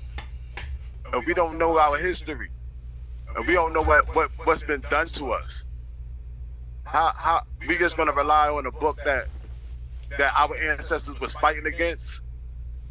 Because I did history on this, man, and it match up right with the Bible, and it's deep, man, and the lack of knowledge that people just regurgitate in that Bible, the word for word. All right, I get it, but like you doing right now, you going within, right? You reading it and then you dissecting it, and you saying, all right, this mean this and this mean that. You going within your own spirit, right? But I'm gonna tell you something. If you don't know what happened to your ancestors and you don't know who did it, you don't know your enemy. You don't know your enemy. Your enemy is right next to you, right beside you. And what I mean by that, 2 houses away, 2 houses down. Like, it's people that's deceiving us, and they gave us that Bible to deceive us. And I just want you to understand, brother, I love you, and I love everybody that's on this panel. I need y'all to go within, because the people on this planet is not the people that you think. You get it? It's not the white people. It's not the artificial people. It don't got nothing to do with the artificial. Maybe they got they pawns. And I need people to go within, because this whole Asia Minor thing, like from Asia to South America, is ours. That's the biggest secret kept. And if you don't know who you are, you would go into a landmass, and you'll be destroyed, man. Because your people is right here, right in front of you. And if you don't wake the people up here, and you think you're gonna go to another landmass and make that landmass better, you foolish. You foolish people. You foolish.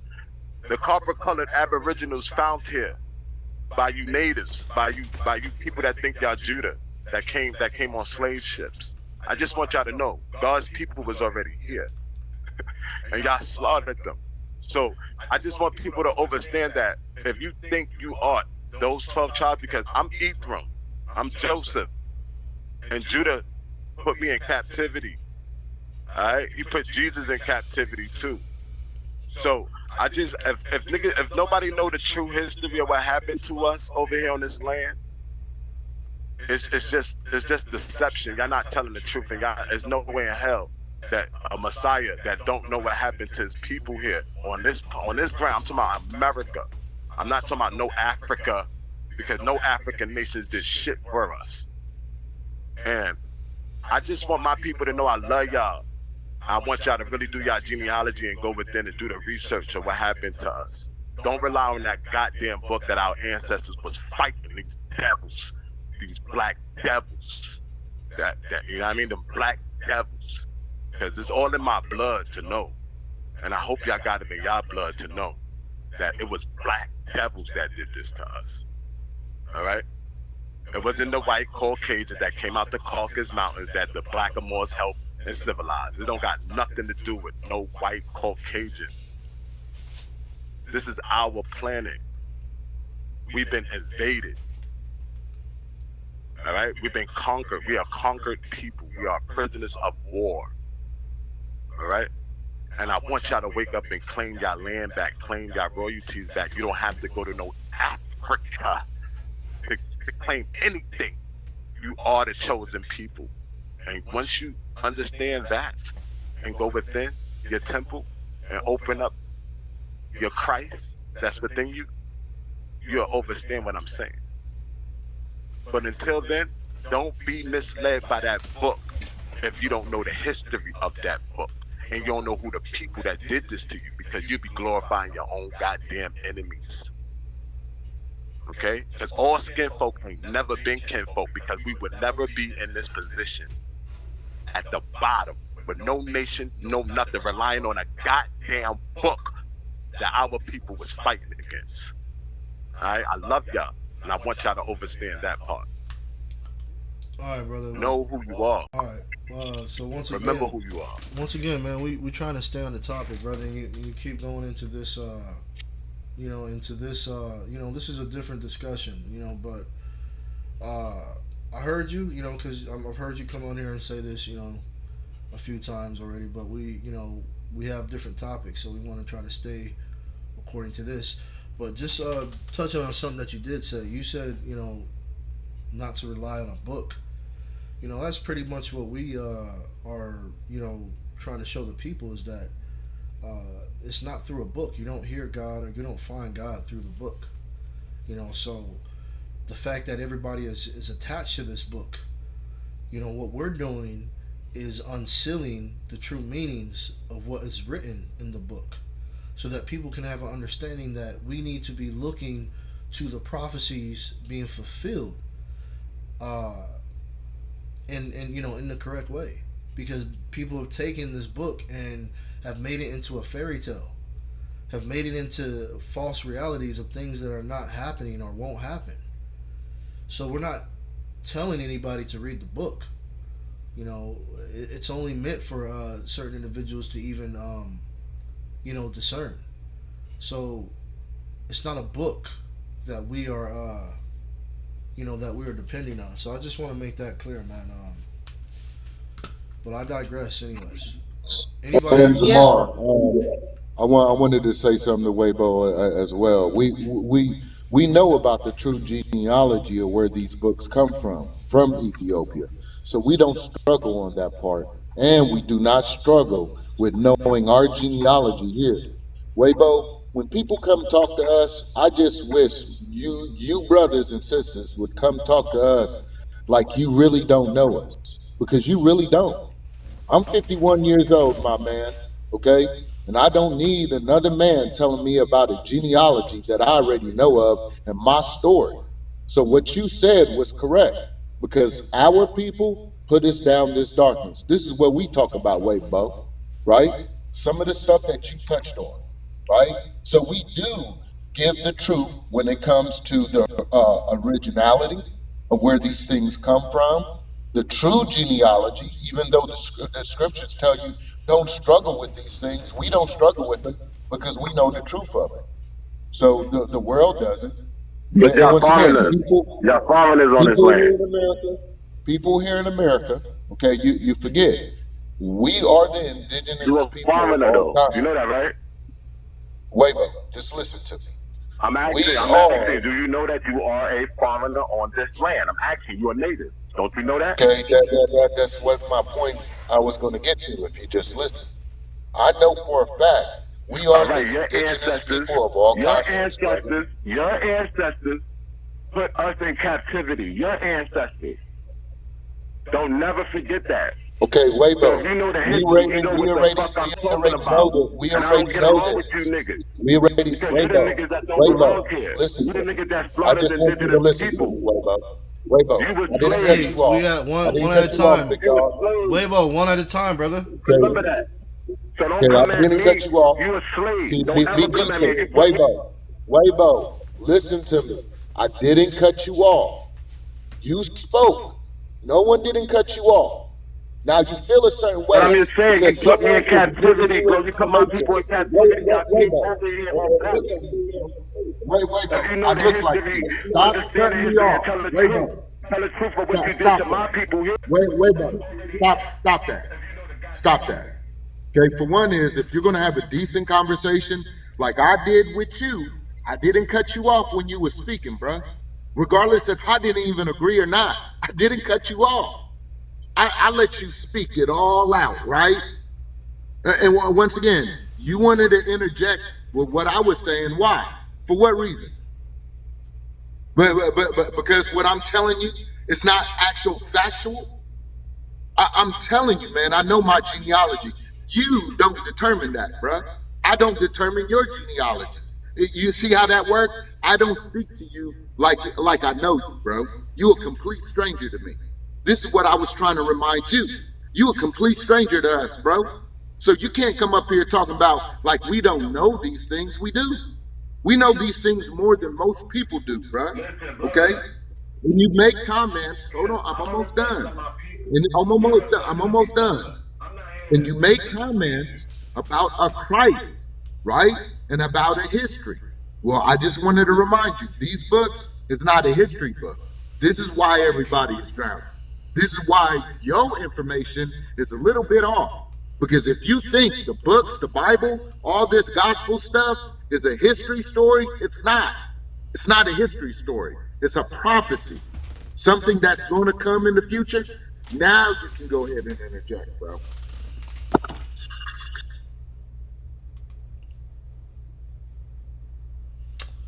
All right, I gotta bring him back in. So 1 minute.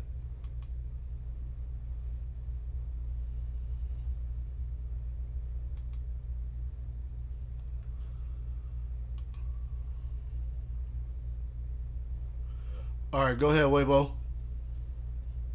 Nah, I just wanted to let you know that it's all love, man. I ain't got no beef with that dude, man. It's just that we got two different histories. We got two different stories. You know what I mean? That's all it is. We got two different stories. And at the end of the day, my people here that been here, that's aboriginal, copper colored, aborigines found here by the natives, because it was natives here. Judah was here, the 12 tribes of Israel was here, and we made an alliance with them. Ephraim, Joseph, Benjamin, and then they slaughtered us and put us in captivity. How did they get in captivity now? Like, we Ephraim, we Benjamin. How did we get in captivity? And we didn't even, we made an alliance with Judah. How did all this happen, and how the artificial race get our birthright? How all this mess happened when the natives got here? You get it? And it just don't make no sense, man. That's all I'm saying. It just don't make no sense, man. And when you do, I did my genealogy, bro. It's like I trace back all the way back to Scotland and all that crap, and Switzerland, and knowing that the history, it was Judah and them was over there. Judah and the dark-skinned Ethiopians was over there. And they came over here to America. And now it's just white people just controlling everything now. You get it? So it's just hard for me to believe that these Ethiopians over here portraying to be us when they not us, because those are the Jews and those are the people that was portraying to be Jews or not. It wasn't white people. It was black people acting like they was Jews or not, and they came and conquered the real chosen people over here. Weibo. On our land. Weibo, we got other like people, you know what I'm saying? No, but that's all I just wanted to say. I just wanted to just nip that in the butt because me and him got two different histories and two different stories. If he an Ethiopian, you the guys that are supposed to be slaves, man. Y'all slaves. Weibo. Y'all slaves. Weibo. We gotta stick to the topic. All right. Plain and simple. All right. Ethiopians are slaves. Okay.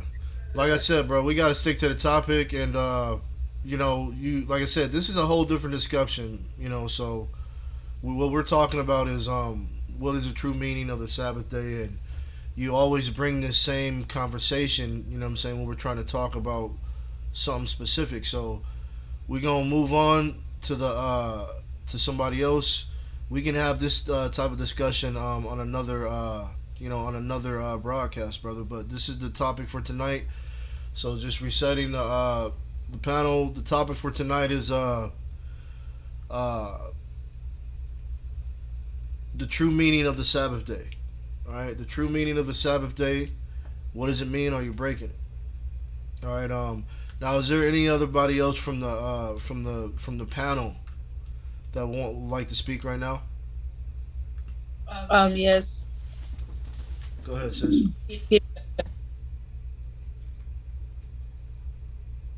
Go right ahead, sis. Okay. I wanted to say, when it comes to understanding the information, we have to remember to empty our cups of everything that we knew and allow ourselves to be filled up. So come with your ears ready to listen and be slow to speak. And if you speak, make sure you ask questions instead of assume. Because everybody thinks that they know what the true Sabbath is according to what religion has taught them, but they haven't heard it from God through Christ. So it's important for us to be willing to listen, and that's all I wanted to say. Okay, for sure. Thank you for that, sis. Taila, I'm not sure how to pronounce your name. Spruill. Did you have something? Talia. Did you have something that you wanted to bring out? If so, you know, what's your name and where you're calling from, and what brought you onto the broadcast tonight? Yeah, of course. Well, my name is Talia, and I'm from Philly.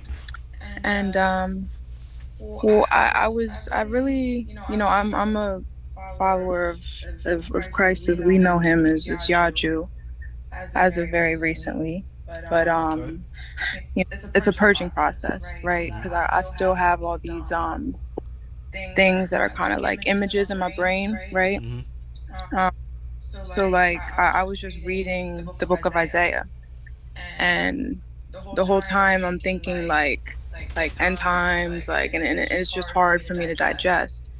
But and then I remembered, you know, one of the videos that Yaju had posted, and I think it had, if I remember, he had interpreted the end of the world, so to speak, a little bit differently than I think it's going in my head. So I was looking for some clarification on that specifically. For sure. Just yeah, you're in the right place to, you know, bring all your questions and concerns. So the Messiah is here. You know, you can ask him whatever you need to ask him. But I just wanted to speak just real quick on that.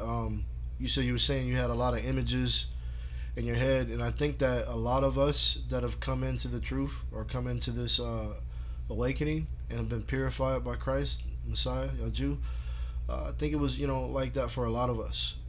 It's just kind of like, and that's what it's all about, is about coming to Christ so that he can wash our mind with the truth, you know, so he can, you know, correct our path and purify us. And that's what Christ was prophesied to do, which was to come to purify us with the truth of God. to purify the angels, the messengers. So now that we can have a right message, a right sacrifice, to offer unto God, and so we're up against giants. The chosen ones that walk with Christ are up against giants in these last days because we're up against all these lies and institutions and mindsets that have been deceived by the devil with all the lies. So, if you have the ears to hear and the eyes to see, you are already blessed because the process is taking process. The truth is washing out your mind. The truth is reestablishing. You're being baptized with fire. These are all the things that the priesthood of God would go through in the last days to be purified so that we can fight this war with Christ. So it definitely is going to be a process, and I know there's a lot of vain idols and all those things that we got to get out of our mind. But if you just hold on to this truth, hold on with the tightest grip, like hold on like you've never hold on before, I guarantee you that you'll be straight, and just continue to eat from the hands of Yaju, because that's what we all have to do. I can tell you that everything has just been revealed to us, so there's no more confusion. We're literally resting in the Sabbath, and that's what this conversation is about. Is about coming to rest from all of our labor and works, from searching from the truth, right? But we would have to allow ourselves to be purified, though. So what you're going through, it is a transformation process, but you gotta continue to let Christ wash your feet, and correct your path. And if we don't come humble like that to let Him wash our feet, we have to let Him wash our feet, which is to correct our path. It's not gonna work. So we gotta come as children, humble and meek, and continue to eat all the bread, eat all of it. I'm talking about just keep eating and eating and eating. I would even say it's okay to be greedy with some. Just keep eating the bread that Yaju is bringing out, because He has a lot of it. So I just wanted to say that. And Messiah, my Lord, if you sister has some questions, so I don't know if you wanted to come in.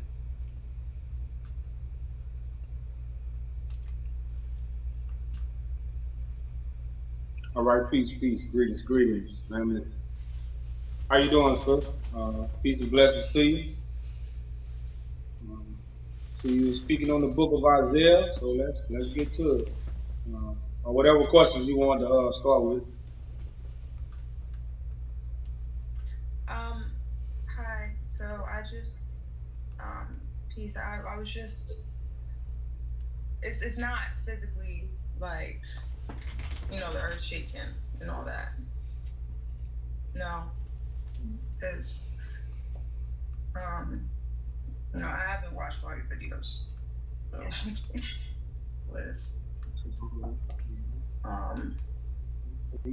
like, I don't know. I guess I didn't really mean to ask like what it's gonna look like, but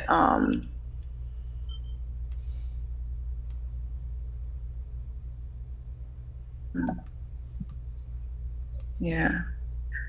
But I'm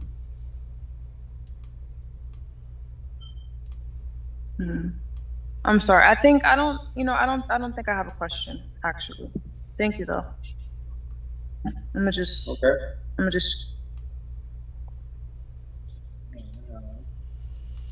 Well, I know you were saying some of the images in your mind you were talking about as far as like it's okay, sis, to just speak your mind, say what's in your mind. That's what we're here for. That's why the panel is open, so for you to just really truly get the understanding that you're looking for. So whatever's on your mind, please feel welcome, feel free to just express yourself. But I know I heard you talking about like what the certain, how you were picturing things, and now coming into this is a little bit different. So if you can just be like detailed in what you specifically, then we can get somewhere. But no pressure though. Okay. Yeah. I mean, I'll just say like, um, before, I mean, I watched like a video, and I think you had mentioned something, Yaju, about the women, you know, bleeding and the men being blackened by the sun when they return home, and that you know, and that being like the cleansing. Um, but what was that to say that, you know, the idea of like, you know, us like, you know, is that to say that all the natural disasters aren't like natural disasters, you know, or, you know, that was the false interpretation that they'll be. Is it just going to be like a healing internally between, you know, of all the people is, I guess, what I'm asking. Well, yeah. I see what you're saying. Like it's not gonna be the hell fire, the water not gonna turn to blood, the earth not gonna split open, and you also correct me if I'm wrong. Like none of those things are going to take place. You know, that's the part of the deception. You know, so we cannot get the eternal cleansing. You know, we can't get the cleansing from within. You know, because we so focused on the outside. So, but yeah, you know, everything is eternal, and once we get it eternal, we can change the world because we gotta do everything.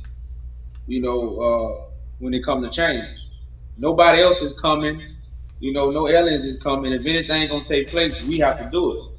And that first gonna start with eternity. So once everything is manifested eternally, then we got the streets of gold. It's like the golden mine. That's why they say in heaven the streets of gold. Yeah, because everybody on earth what has that understanding. That's golden. You know, so they just took, you know, these scriptures and, you know, like I say, put it on television and gave us Hollywood.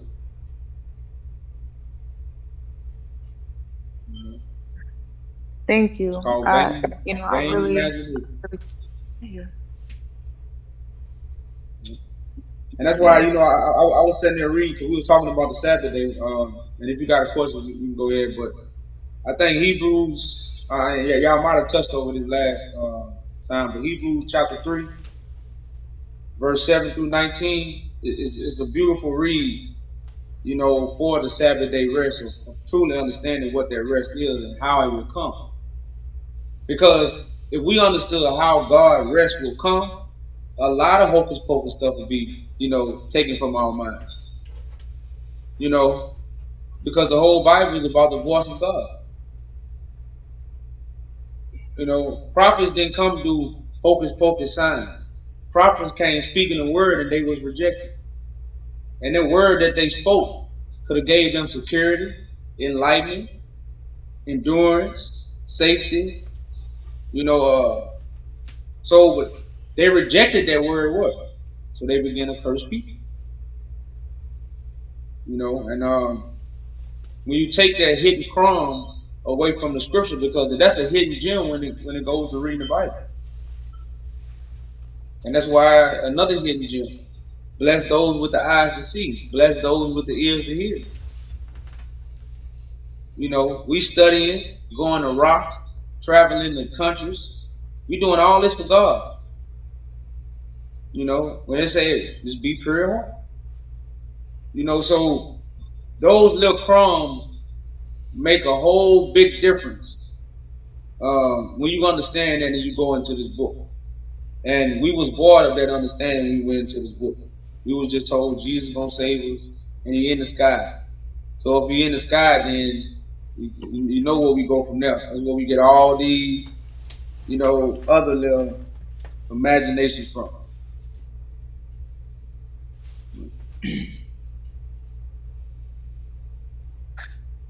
Thank you, brother. I feel like I'm Sabbathing right now. Thank you. Yeah. No problem. We appreciate you coming up. You know, even kicking it with me. You know, stating what you have seen and you know what you have heard. Trust me, you will grow. That's what one thing the truth do. Once you really have the truth, it's like you set free and you don't see nothing but growth out there. You know, as long as you stay rooted in the truth. But if you ain't got no more questions, y'all, if anybody had nothing, I wanted to read over Hebrews 3:7-19. Did y'all ever read that verse? Read that chapter? We read 4, and I think we only read one verse from this chapter last time, but we can. I got it here for you. All right. So this is the book of Hebrews, chapter 3, verse 7, right? And it's written, Yeah. Wherefore, as the Holy Ghost saith, today, if ye will hear his voice, harden not your hearts, as in the provocation in the day of temptation in the wilderness, when your fathers tempted me, proved me, and saw my works 40 years. So I want to stop right there. Now, why is God being tempted? Because God was using Moses. So people was going to tempt the man that they didn't know what God chose. But because of their what? Hearts. That's why God got to give us the heart of flesh, the heart of feeling. Even if somebody lying as a brother and sister, if you truly got a heart of flesh, you're able to listen to them and truly hear them out to understand. But when you harden your heart, you can't even listen to somebody. That's why we need the heart of flesh. We need the heart of feeling, because the heart of stone, they ain't got no feeling. So they couldn't hear what? God talking, because they had no feeling. The heart of stone. But it starts off saying, it says, today, if you would hear his what? Voice. This started off with what? A voice. This is the first step to God. Hearing and seeing. It's not studying. I got an echo. It's not studying. It's not reading. It's not going to a building. It's not getting on your knees. Can you hear and see? See how simple this is? And then it says today. And that today throw the whole scripture off. Because God don't die. We do. God don't. That's why I say to worship the living God. So whenever God wants to dwell in a living vessel, God can choose whatever day. That's why everybody say, I don't know when God coming. That's my only fear. So it's gonna say that a lot today. But what? Many people still right now harden their hearts. Yeah, we make stuff plain. And I think they got a scripture like that. Say it was plain. It's on my tongue. I can't think of that scripture, but it's a scripture where it says the word of God was plain to them. You know, we talking ABC 1, 2, 3 now. You know, and as we know, this book is written for our examples. So how did our forefathers tempt God? They didn't listen. It's just that simple. They didn't listen. They follow their own ways. Now, when you don't listen, you're going to miss out what? On the Sabbath day. Go ahead, brother. Okay. Verse, I can read 7 again. Yeah, you can start. All right. Wherefore, as the Holy Ghost saith, today, if ye will hear his voice, harden not your hearts, as in the provocation in the day of temptation in the wilderness, when your fathers tempted me, proved me, and saw my works 40 years. Wherefore I was grieved with that generation, and said, they do always error in their heart, and they have not known my ways. So I swear in my wrath, they shall not enter into my rest. Oh, now ain't this called the Sabbath day rest? But why did they not enter the rest? Because they didn't take off from work on a Saturday? Because they didn't what? Cook on a Saturday? Because they didn't what? Listen. If they would have listened, they would have entered what? God rest. And since they erred, they don't know what? The Father ways. So what they did? They set up what? Their own ways. They set up their own Sabbath days. They set up their own feast days. That's what's going on right now. But it's not what? God feast, and it's not God's Sabbath. Because if you trust me, you just won't be taking off on a Saturday on God's Sabbath. It'll be Saturday every day. You go ahead, brother man. Also, it's interesting, my Lord, in verse 11, when it's written, I swear in my wrath, they shall not enter into my rest. So that goes to show you that, well, it goes to show you that this is not, if they're not entering into the rest, this is not a physical day that God is talking about. Because then they would already be in the rest. You know? Does that make sense? Like, they would already be in the rest if they're dealing with God, you know, in the wilderness. But these are you know, because of the parables, people think that people think this is literal, talking about somebody in the wilderness, but it's not, you know. So it's just showing you that the rest is something else other than a physical day, because if they're with God, then they would already be in the rest. So hopefully that makes sense. It's just showing that this is not a physical day. It's something else, and that's why it's written on the Sabbath day was spoken on this wise, meaning there's a whole understanding that you don't have concerning the Sabbath day. So I just want to bring that up. Correct. Verse 12. It says, "Take heed, brethren, lest there be in any of you an evil heart of unbelief, and departing from the living God. But exhort one another daily, while it is called today." But exhort one another daily, while it is called today. I think you gotta give them a three-peat. You gotta read it one more time, so they just third coast. But exhort one another daily, while it is called today, lest any of you be hardened through the deceitfulness of sin. Now, I just want to know, family, have we not been witnesses of this?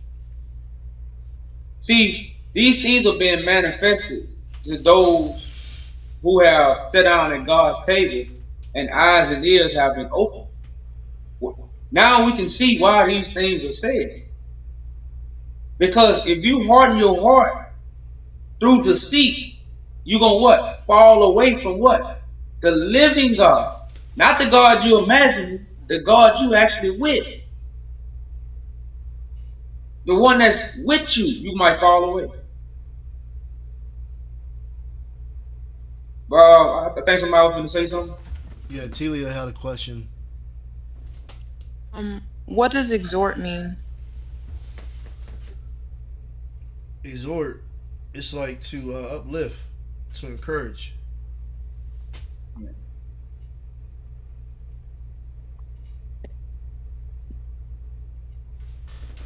Did you get that, sis?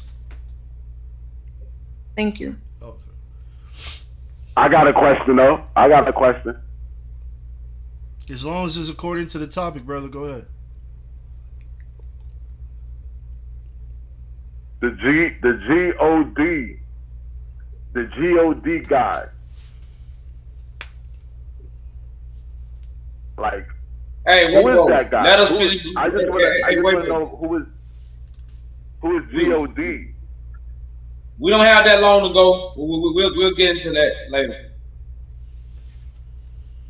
Because all right, this is verse 13 again. but exhort one another daily while it is called today, lest any of you be hardened through the deceitfulness of sin. Verse 14, for we are made partakers of Christ, if we hold the beginning of our confidence steadfast unto the end. Now that was cold. You know how many people came running to this? Man, you Christ. But the same confidence they had in the beginning, they didn't hold it steadfast. It's not, the race is not for the swift, it's for those who can what? Endure. But if Christ gonna crack the sky, what we gotta endure? The day Christ cracked the sky? No, the endure is the walk.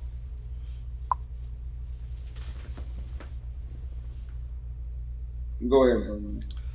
Verse 15, while it is said, today, if ye will hear his voice, harden not your hearts, as in the provocation. For some, when they had heard, did provoke. Howbeit, not all that came out of Egypt by Moses. Now, this is something that shocked me when I read the Bible. I didn't know Moses was rejected. I don't know how many people, because when I said this to, what's the brother name in New York I talked to? The captain. Cesaria? Yeah. When I mentioned to him that they rejected Moses, that went over his head. See, many people don't realize our forefathers, how they got the law when Moses tried to give it to them, and they rejected Moses, who gave the law. So if teachers even consider that, we'll know this written law, it gotta be watered down. It gotta be coded, because our forefathers rejected the man who brought the law. Moses didn't bring it with a book. Moses spoke these words.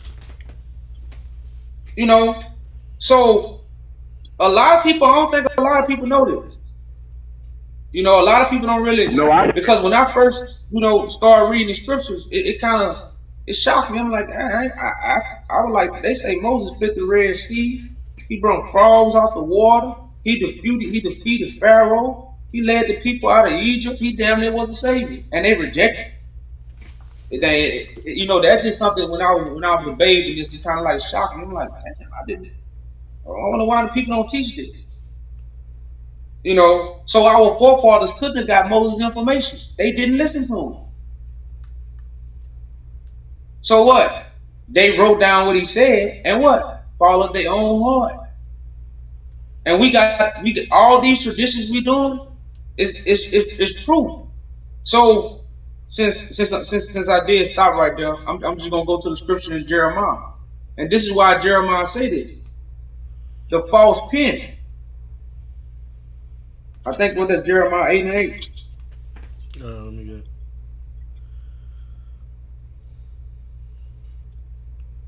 get. This is why this is prophesied in Jeremiah. Because remember, they didn't listen to Moses, so they didn't get Moses' understanding. If I'm speaking right now, but you're not listening to me, but you got somebody just writing down everything I'm saying, and then you go pass it to the world, but you weren't listening to what I was saying. You just listened to what somebody recorded. You don't really know what I was saying. These things people have to consider. Can I say something about that though? Because if our people rejected somebody, right? We're gonna read this verse 8 and 8, and then I'm gonna give you the floor. All right, this is Jeremiah chapter 8, verse 8. How do you say, where are wise?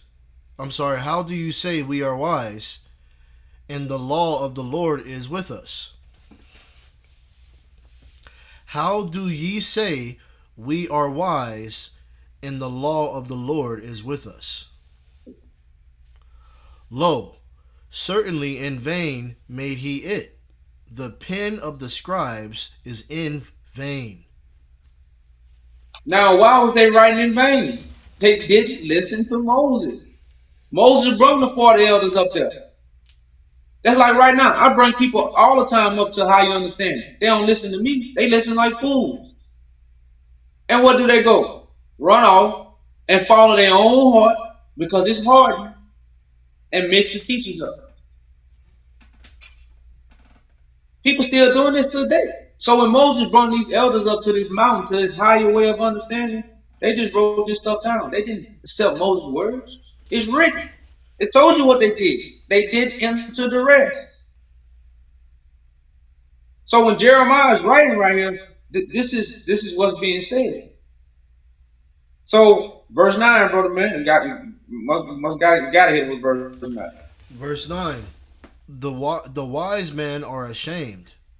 They are dismayed and taken. Lo, they have rejected the word of the Lord, and what wisdom is in them.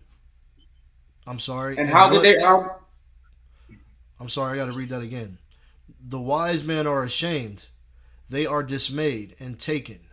Lo, they have rejected the word of the Lord, and what wisdom is in them.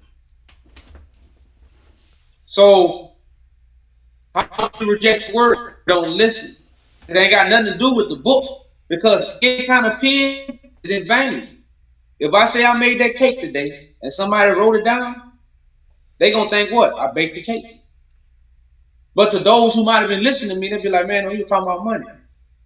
Cause you know why? When I was in the kitchen, I wasn't talking. I was at my job talking and say, man, I made that cake today. So it made sense to the people who was listening to me because they was there. But somebody who heard me, they wrote it down, and then 100 years later, somebody said, man, Yaju said he made that cake. But you ain't know Yaju was standing at work when he said that. So you think Yaju was standing in the kitchen because what? You got a vain imagination. That's not saying I didn't say it, but that's not what I meant. So Moses said all these things, but that's not what he meant. That's why this book is sealed. But go ahead, Weibo. Weibo.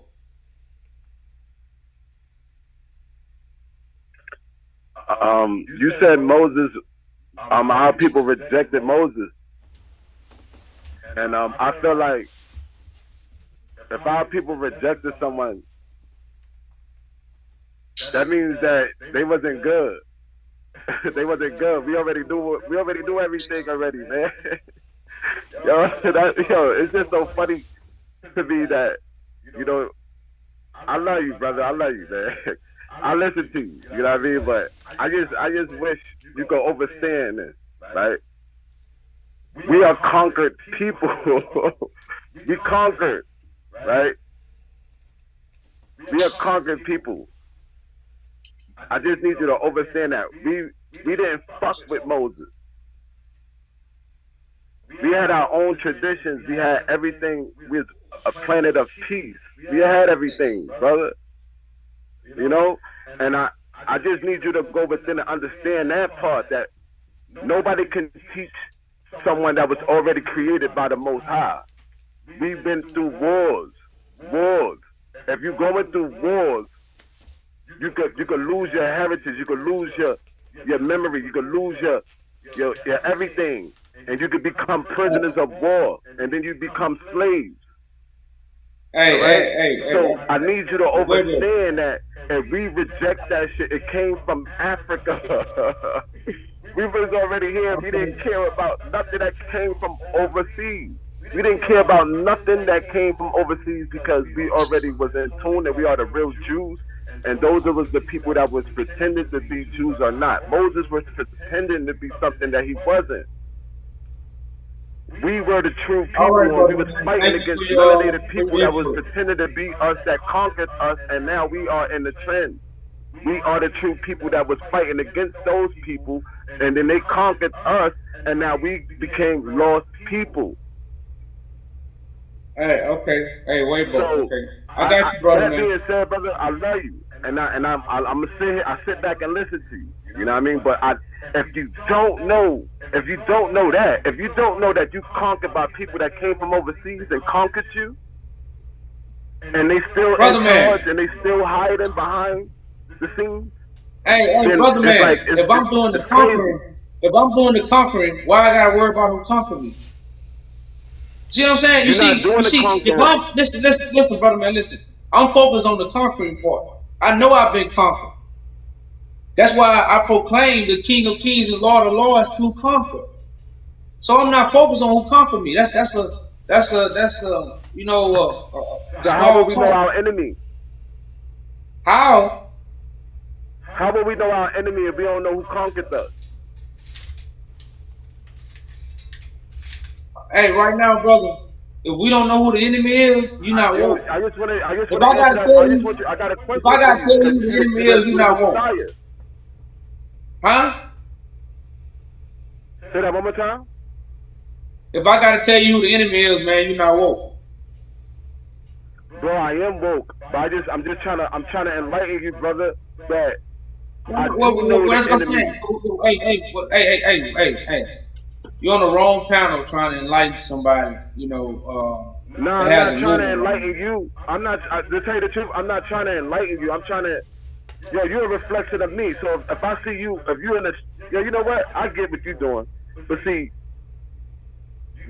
look, I'm a warrior, bro. I'm a warrior and I'm a warrior for the Most High and His children. And I didn't come down here to play. You get it? And I love you for you to understand that. But if you think that I'm trying to enlighten you, I'm just a reflection. I'm a reminder and reminder who you are. We all are gods, and this is God. This whole planet right here.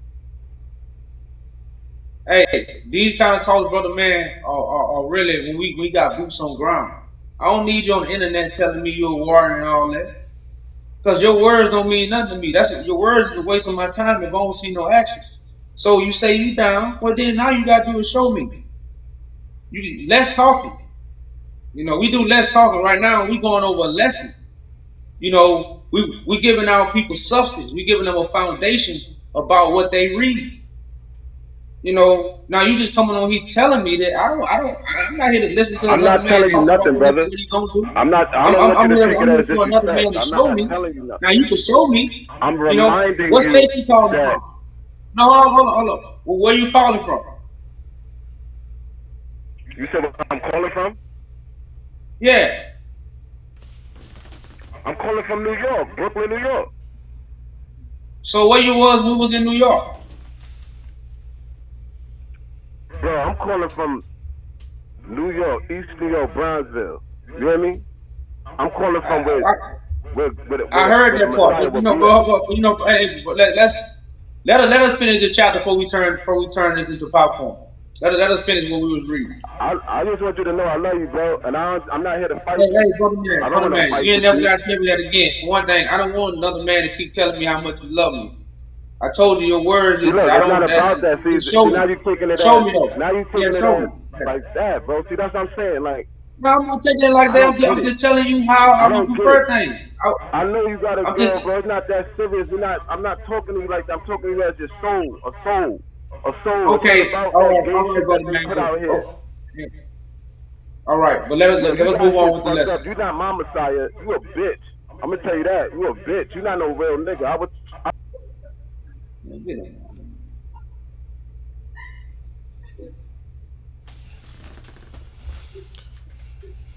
So what do I? That's a troll. Man. So you want me to just Yeah, kick him out. You're a troll. All right. Kick me out. You a bitch anyway, nigga. You a.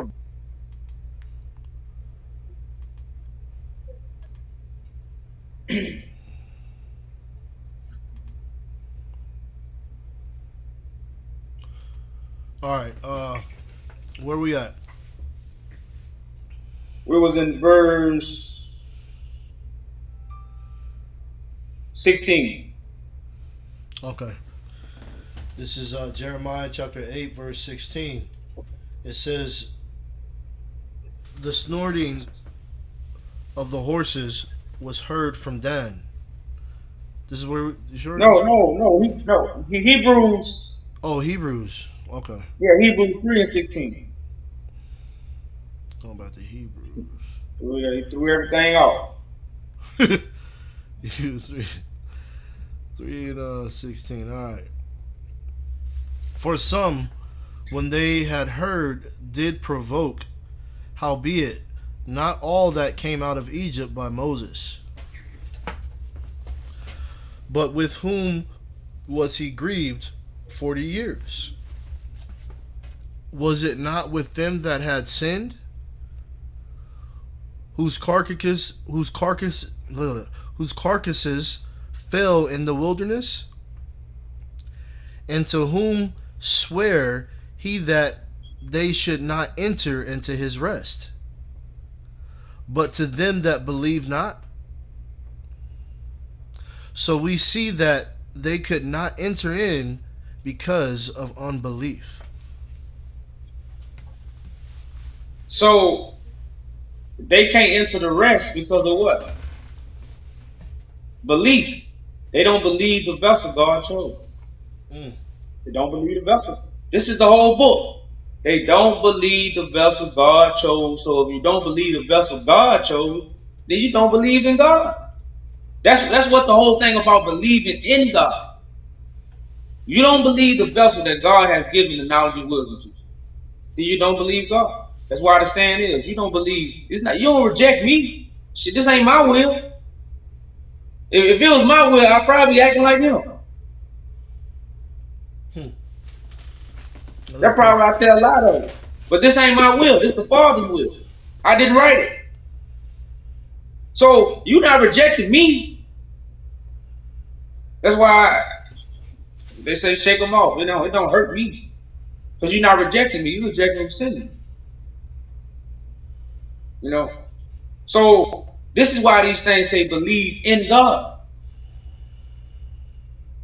But this is how you know who really believe in God. These are the people that's going to enter rest. Ain't nothing like knowing the truth, y'all. I promise you, you won't seek no more. Sometimes you get nervous, you know. And see, that's how you know you get afraid of heights. Some people get nervous when they get this high. So they start back seeking. Because you know what they say, man, I can't know the truth. It's impossible for me to know the truth. I can't know the whole truth. So they get scared and nervous and what? And they get to seeking.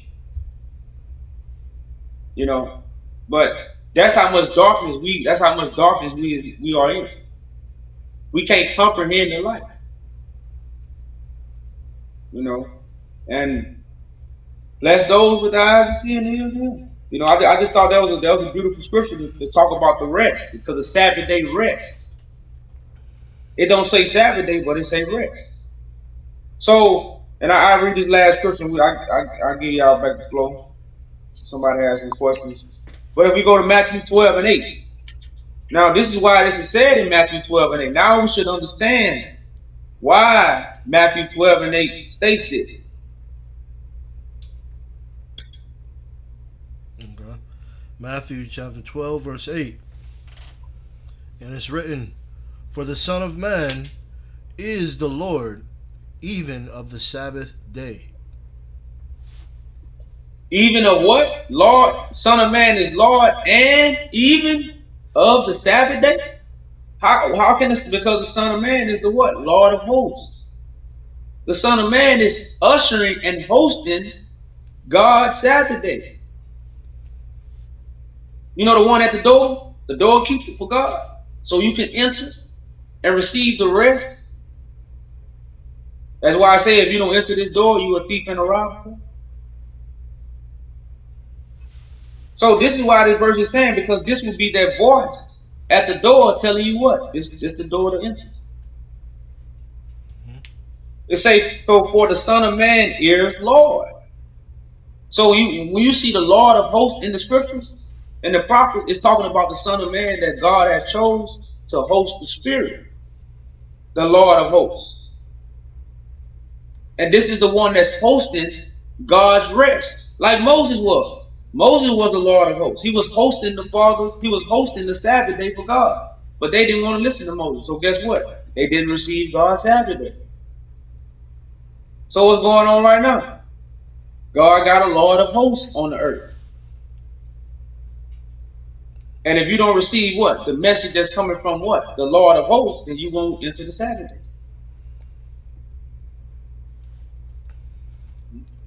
And that was I rest right there. and just what went down with that Weibo brother. That was a perfect example of unbelief. So he's not able to enter into the rest, right? Which is the rest, which is, the truth, information, a time of truth where we can rest. He wasn't able to enter in because he's not receiving the Son of God, not receiving the one. Just like Moses, they rejected Moses. And this guy is talking about, I want you to understand that it's like, bro, look, God is a God of order. You can't just come and just be anybody and claiming that you're speaking for God or that you got, it's like, man, it doesn't work like that. That's why it's prophesied about one being chosen to host the Spirit of God. Why? Because the Spirit of God doesn't have a vessel. You don't hear his voice. You don't see his shape. God is a spirit. So there would be a man chosen to fill that void, to be the voice in the shape of God. That's what the Son of Man is, a chosen one amongst us. And so in order to enter into the rest that we were reading about, which you can clearly see is not talking about a day of a week. It's talking about a time and something that's given to us, right? To give us peace, to give us rest. And you don't enter into this understanding unless you come to respect God. You see what I'm saying? You got to respect the one of the house. So if this is God's house we're talking about, and there's one who's the doorkeeper, right? The host of the party, of the feast, or whatever you want to call it. You can't just disrespect the host of the house. You know what I'm saying? It just doesn't make any sense. So I just wanted to say that was a perfect example of somebody not being able to enter in because they're rejecting, just like they were rejecting Moses. So this is proven to you it's not talking about a day. It's talking about a time, almost like like a clique, a group, like you're trying to get into the party, VIP. So when you read about the parables about entering in, it's the majesty, it's the acceptance, you know what I'm saying, of God. That's why when you read in the parables about the kingdom of heaven, it's always talking about the door, the feast, entering in, showing up with clean garments, all those things.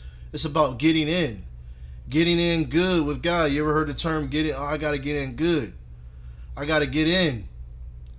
When you get in good, you know what I'm saying, you're with the family. You know what I'm saying? You're with God.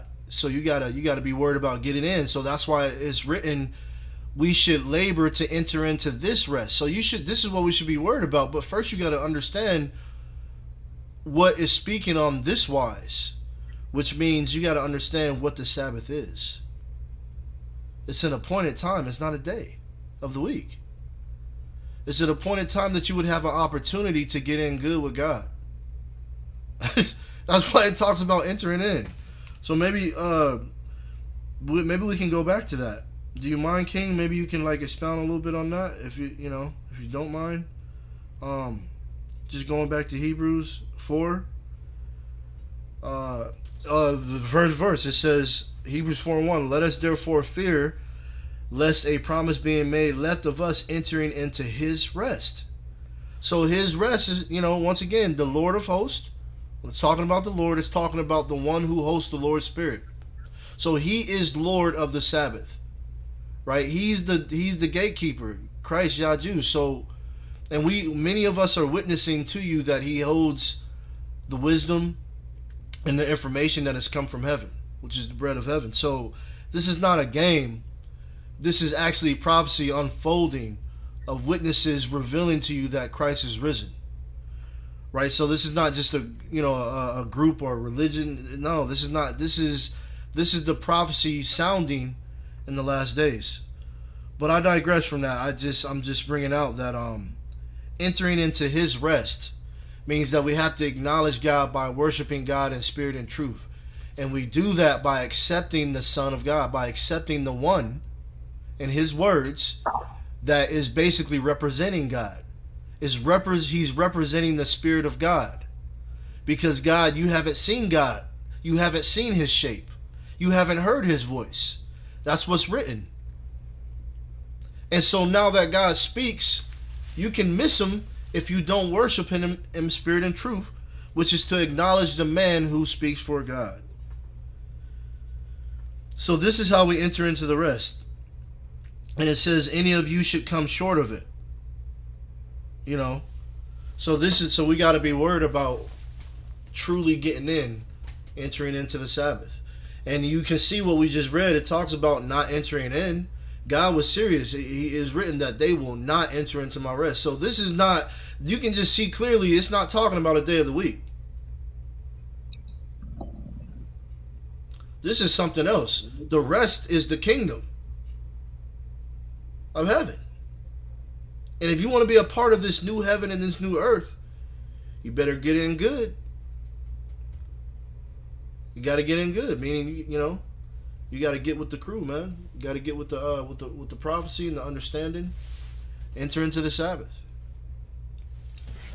I mean, we can read it again. The chapter. Did you want to expound on this chapter, King, or?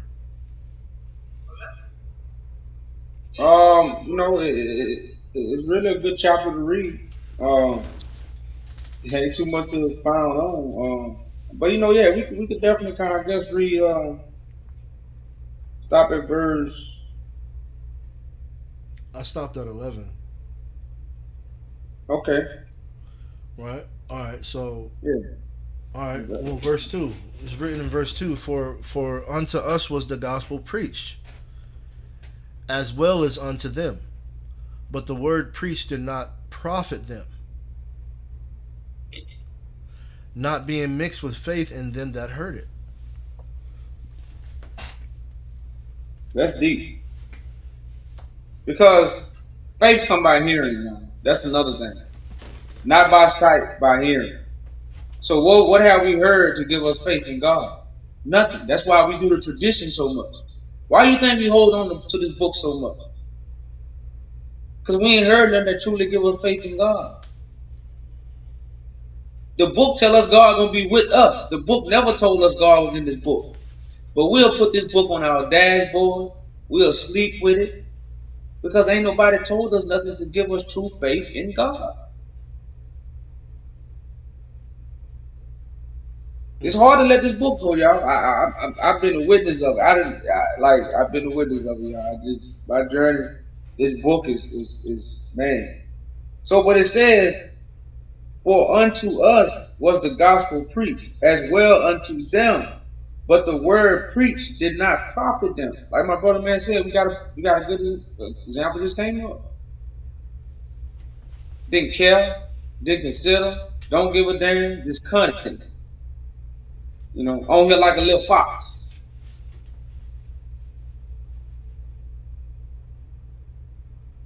So it's telling you this is going to be spoken. I don't want people to lose the fact that this is talking about a voice. And it's clear as day, especially when you read Deuteronomy 28. Obey the voice of God. Obey the voice of God. You can receive a curse or you can receive a blessing. You know. So that was a deep scripture right there, y'all. You go ahead, brother, man.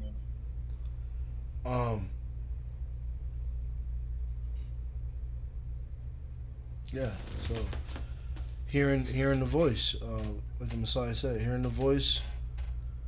It says, verse 3, for we which have believed do enter into rest. For we which have believed do enter into rest, as he said, as I have sworn in my wrath, if they shall enter into my rest, although the works were finished from the foundation of the world. Enter into the rest. Entering into the rest is receiving the information that's needed to to enter into the kingdom. Uh, verse 4. For he spake in a certain place of the seventh day on this wise. For he spake in a certain place of the seventh day on this wise. Now, now you remember what I was just talking about? If I told somebody I made cake, I made a lot of cake today at my job, and the people that I was talking to, they knew where I was standing at, so they know when I say I made a bunch of cake, they know I wasn't talking about a cake in the oven. Mm-hmm. But to the people that read it, and if they don't know that certain place I was standing at when I was speaking at, you know we call it a standpoint. You know what's your standpoint? So he had a certain standpoint when he was speaking of the seventh day. And it wasn't a standpoint of grade school, of high school. You know, so that's why it clearly says what? For he spake in a certain place, a certain standpoint of the seventh day. So this again, it's not talking about days, y'all. It's not talking about days. It's just the new song. Basically, this ain't this ain't what people think it's talking about. Messiah, I like how you like literally just brought that out. Like, man, that's why I say on this wise. This ain't what people think it's talking about. It's like code, you know. It's like code. Like this is for he spake in a certain place on the seventh day on this wise. So he was talking about the seventh day, in a different way than you think. It wasn't. It didn't mean what people take it to mean. It ain't talking about a literal day like the Messiah said. He was talking about something else. But hey, the Messiah explained it better. I just wanted a piece of that. You know, hey, it's just basically what you said. What you said, King. I'm not even gonna try. It says, "For he spake in a certain place on of the seventh day on this wise, and God did rest the seventh day from all his works." And in this place again, if they shall enter into my rest. So they got a choice. If they shall enter into my rest. That's all you got to do.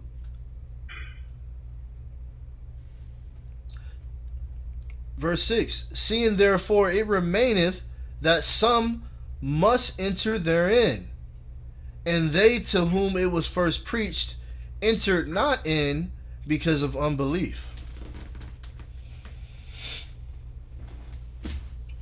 So it wasn't because they ain't take off from their job, right?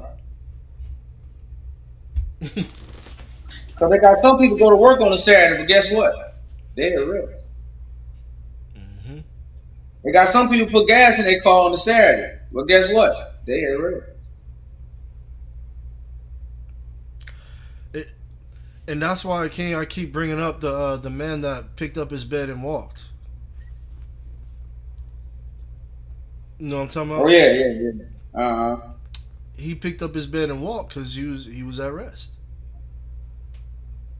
The man picked up his bed and Christ told him to pick up his bed. So I was just explaining that there's the parable of you giving us the truth and the true meaning of the Sabbath, and so now we're resting in that truth.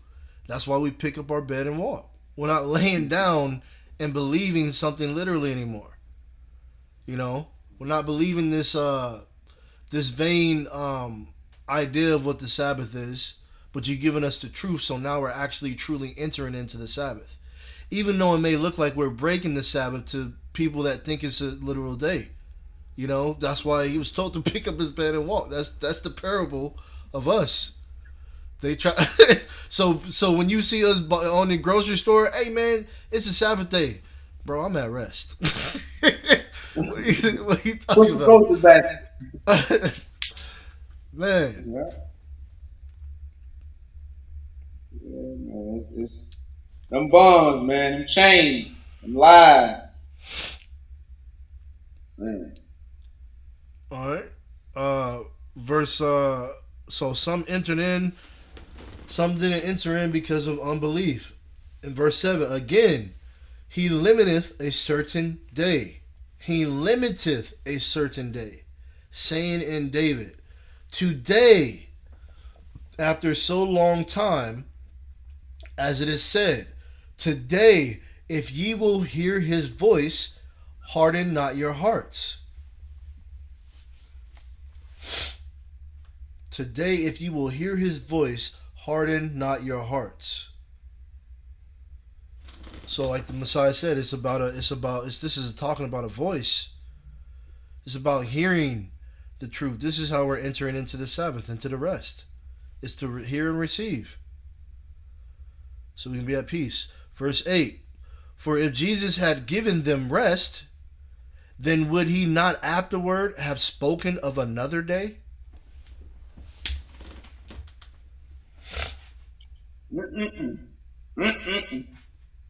So that means we never received it.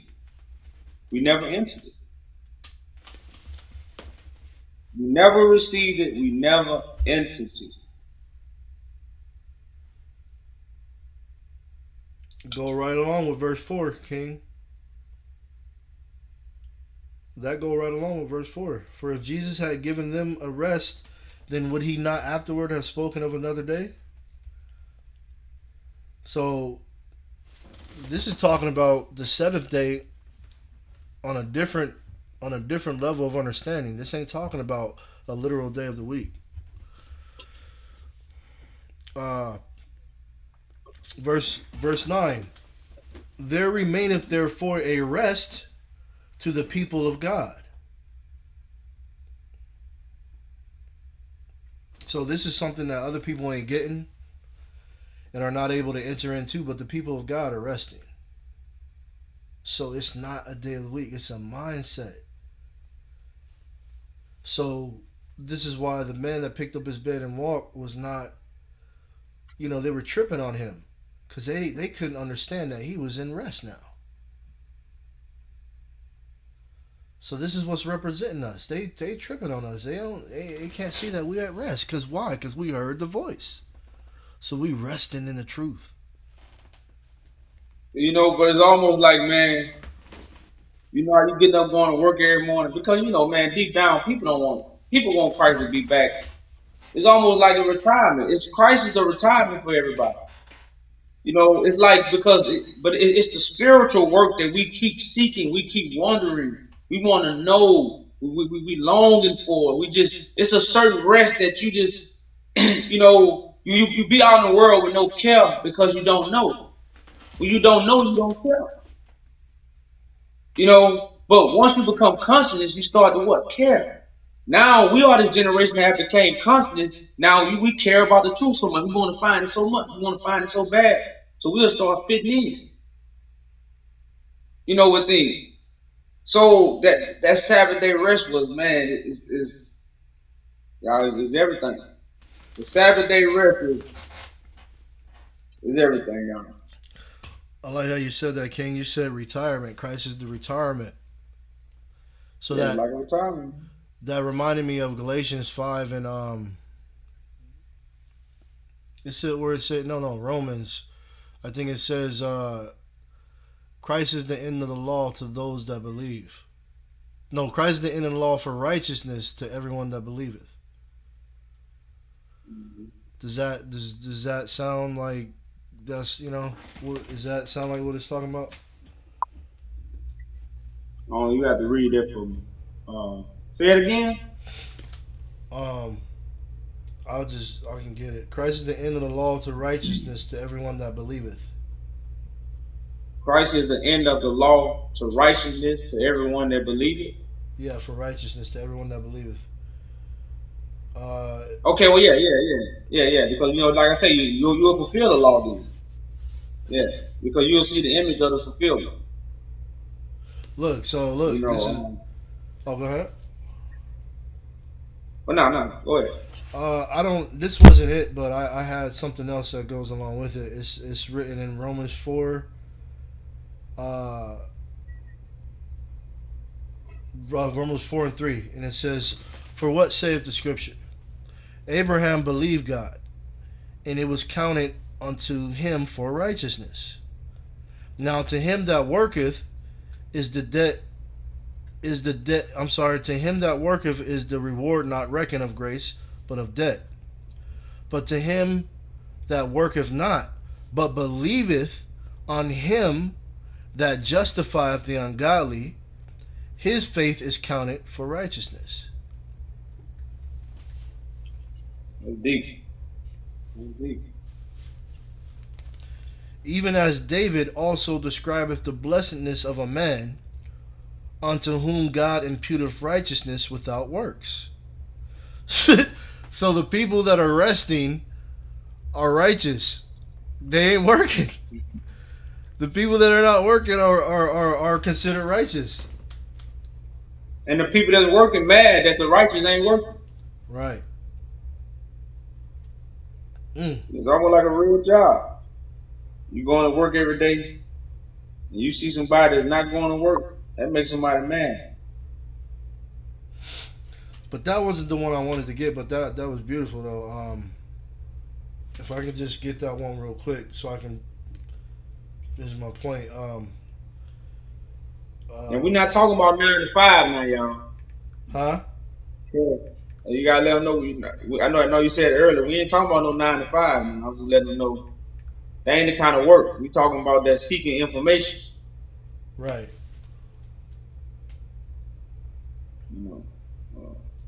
So it was Galatians 10. That's what it was. Romans 10. Yeah. So the working, he that worketh not, his faith is counted as righteousness, because, like I said, it's the man that picketh up his bed and walk. So they consider that working, right? Because people are no longer believing this false understanding that, because we've received the truth. So now we're at rest. You know, the false understanding of actually not being able to like do things on a certain day of the week, just that whole understanding is false. And it's not just that, but everything that's written in the scriptures, the parables, the understanding, we're receiving the truth, so we're able to rest from the bondage of men. Because the men are putting us in bondage with these lies, saying that we can't do this, we can't do that. So this is why it said that we must Galatians 5 and 1 is written that we must stand fast therefore in the liberty wherewith Christ has made us free, and be not entangled again with the yoke of bondage. So this is Galatians 5:1. So once we come into this rest, we've been set free by Christ himself, the Messiah, right? With this truth. We're not supposed to,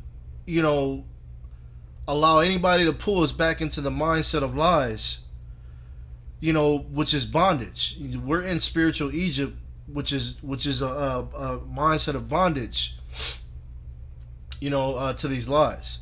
So once we come into the truth of understanding that these things that are written in the prophecy and scriptures are parables, they're metaphors, they're figuratively, not literally, then we're coming out of bondage. And we're coming into resting into the truth, which is why you have to hear the voice of God through the Son of God in the last hour. Otherwise, you're still going to be in debt. You're going to be basically still in bondage. And this is why we got to stand fast, therefore, Galatians 5 and 1. Stand fast, therefore, in the liberty with where Christ has made us free. So we're at liberty. That's why the man is able to pick up his bed and walk on a day that they restrict that, because that day is not even real. That's in vain. We're picking up our bed and walking because we resting in the truth now. And the truth is that I'm not bound to lay here and not be able to go to the store and do this and do that. I'm not bound to believe that that something a man, is coming out the sky when that's not, that's not truth. No, now I see God and I'm resting in the truth because I see God is actually a real man that hosts the Spirit of God and is speaking for God, and he's right here with us. God is with us, Emmanuel. So this is the truth that we're resting in. And we can't be entangled with the lies anymore. We can't buy and sell lies no more. So now we keeping the Sabbath because we're not buying and selling on the Sabbath. That's the true meaning of the Sabbath. It's not physical, but it's a figuratively keeping the Sabbath. So we're actually keeping the Sabbath because we're not buying and selling lies anymore. See, that's the true meaning. It's not buying from the grocery store or doing commerce. That's not what it means. So now that we're believing, we're entering into the Sabbath because we believe. So we're believing in the truth. We're not selling lies anymore. Now we are entered into rest, and we're keeping the Sabbath. But guess what? All those, like that brother that was on here earlier, Weibo, when he spoke to the Messiah, and he didn't receive what the Messiah was saying, he is not able to enter into rest now. He's basically breaking the Sabbath because he's still buying into lies and selling lies. So he's breaking the Sabbath. All right, so I just wanted to bring that out. I'll get this Romans 10 real quick because I know I said I'll get it. Romans 10 and 4. And this is just pertaining to what you said, King, that Christ is like the retirement. So Romans 10 and 4, it's written, "For Christ is the end of the law for righteousness to everyone that believeth."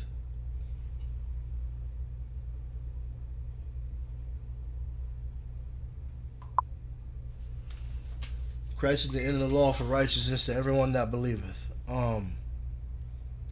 And right here, before that, is written, "They being ignorant of God's righteousness and going about to establish their own righteousness, have not submitted themselves unto the righteousness of God." So in order to submit ourselves unto the righteousness of God, we got to receive the one that has the righteousness of God and has the truth of God. We got to receive ye him, which is Christ himself. That's why Christ is the end of the law for righteousness to everyone that believeth. So we're able to enter into the Sabbath because we receive the one that's been chosen. And he's brought the truth. So we rest in that now. That's why he's the end of the law to all this bull crap. He's the end to all this. Now we can retire in this truth that he's brought. And it's interesting in verse 6 it says, "But the righteousness which is of faith speaketh on this wise." Once again, it's saying something different from what you thought it was saying. "But the righteousness which is of faith speaketh on this wise. Say not in thy heart, who shall ascend into heaven?" That is to bring Christ down from above. or who shall descend into the deep? That is to bring up Christ from the dead. Like, this is crazy. Because it says, "Say not in thy heart," to do that because Christ is here with us. He's one of us. The one chosen to bring the righteousness and to bring the truth is right here amongst us. So this is an imagination that you're not supposed to be thinking in your heart. These are vain imaginations. Don't say in your heart, "Who is to ascend into heaven?" That's what I presume.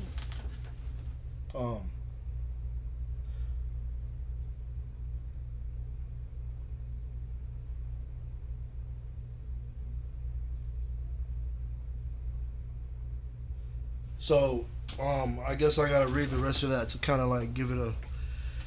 It says in verse 8, "But what saith it? The word is nigh. The word is nigh thee, even in thy mouth, and in thy heart. That is the word of faith which we preach, that if thou shalt confess with thy mouth the Lord Jesus, and shalt believe in thine heart that God hath raised him from the dead, thou shalt be saved." So it goes into saying that we must confess the Son of Man in the flesh. He is Lord over the Sabbath.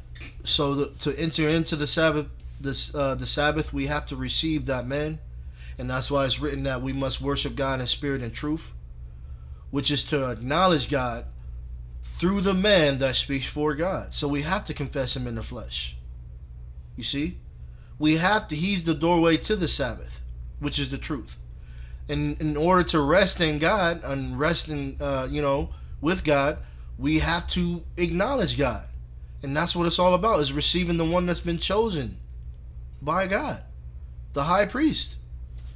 And he's amongst us. He's taken from amongst man. So say not in your heart, who shall bring Christ down from heaven? Because he's not coming from the sky. He's not literally raising from the dead. So this is the truth and the things that we received. And this is why we pick up our bed and walk, because we're not laying in lies anymore. We're not in bed. You know what they say, you made your bed, you gotta lie in it. We're not laying with lies anymore. So that's why we pick up our bed and walk. That's the parable of the man picking up his bed and walking. Now he's resting. Looks like he's working, but he's resting really. He's not resting in a lie anymore. He's not lying. He's not in a bed with lies. He's not in the bed with the devil no more. So I just really wanted to enhance and bring that out. Because people don't understand these parables and these metaphors. And that's why it'll be written on this wise, meaning from this standpoint, like the Messiah said, from this standpoint. This is what it's really talking about. So, I digress from there.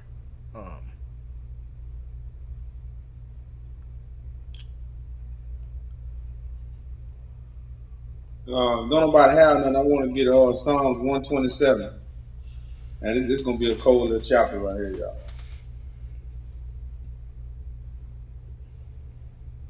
Okay, Psalms 197. No, 127, 1 and 2. What I was talking about, King, did you get what I was saying? Did it make sense? Oh yeah. For purposes. Psalms 127. Okay, Psalms 127 verse 1 is written, a song of degrees for Solomon. Except the Lord build the house, they labor in vain that built it. I'll read that again.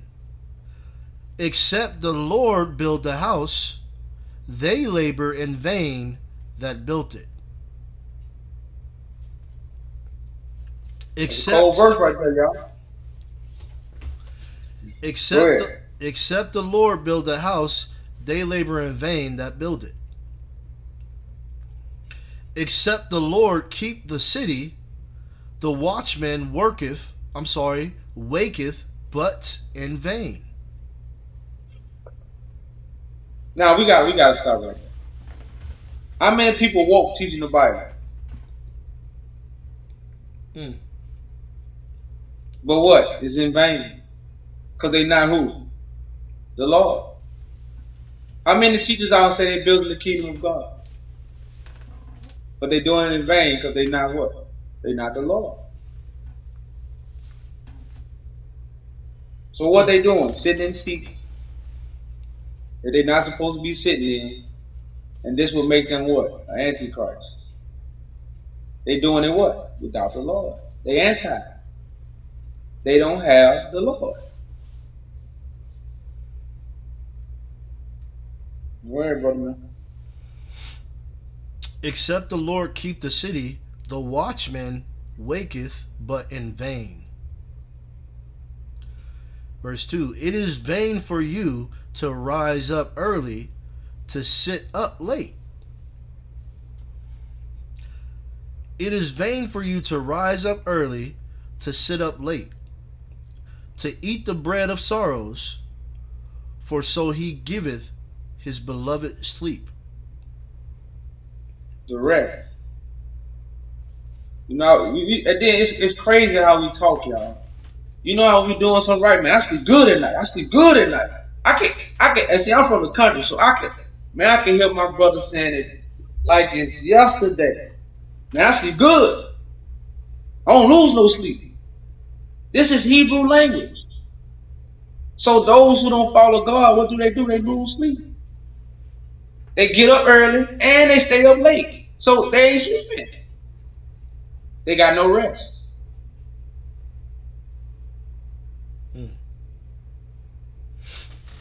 So this is like I say, man. When you really understand how the Bible is written, and you really understand how we talk, you really feel the connection of the Bible in a whole different way. Why do we sleep, man? I sleep good at night. I don't lose no sleep. You know, but like I said, where we at, man? I didn't been around old men talk all my life. So in the country, we sit around and have talks. Everybody drinking, and I can just hear some of these old men say, don't lose no sleep. I sleep good. When I get home, sleep good. I ain't gonna lose no sleep over you, boy. That's the Sabbath day, y'all. Those who believe in God won't lose no sleep. Those who don't, they're gonna rise up early and they're gonna stay up late. But they won't get no rest. Verse 3. Lo, children are an heritage of the Lord, and the fruit of the womb is his reward. As arrows are in the hand of a mighty man, so are children of the youth. Happy is the man that have his quiver full of them. They shall not be ashamed, but they shall speak with the enemies in the gate.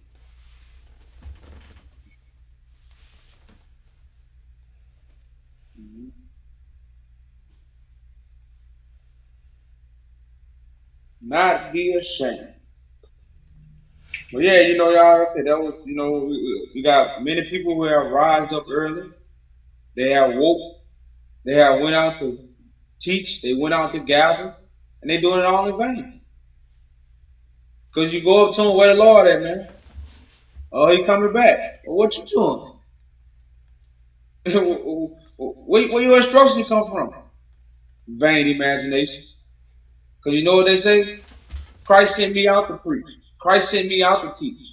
That's a lie right there, because Christ didn't send you out. The book ain't even send you out. You had to go in the book, find the scripture, and then you went out. But nobody told you nothing. And if God would have told you, then guess what? You'll be saying you Christ. You'll be saying you the Lord. You'll be saying you fulfilling these things. You'll be saying everything what the instruction manual will say. But you saying the one that's supposed to grab the instruction manual and give instructions, you saying he sent you out. Like I say, y'all, those are the vain imaginations that's in our people's minds. Like I say, they won't get that. You won't get no rest waiting on Christ to crack that sky. You will not get no rest. So right now we walking through the gate, and what we doing? Talking to our enemies at the gate. The enemy trying to stop you from going in, and you like, man, you crazy, man. Everybody chilling over there.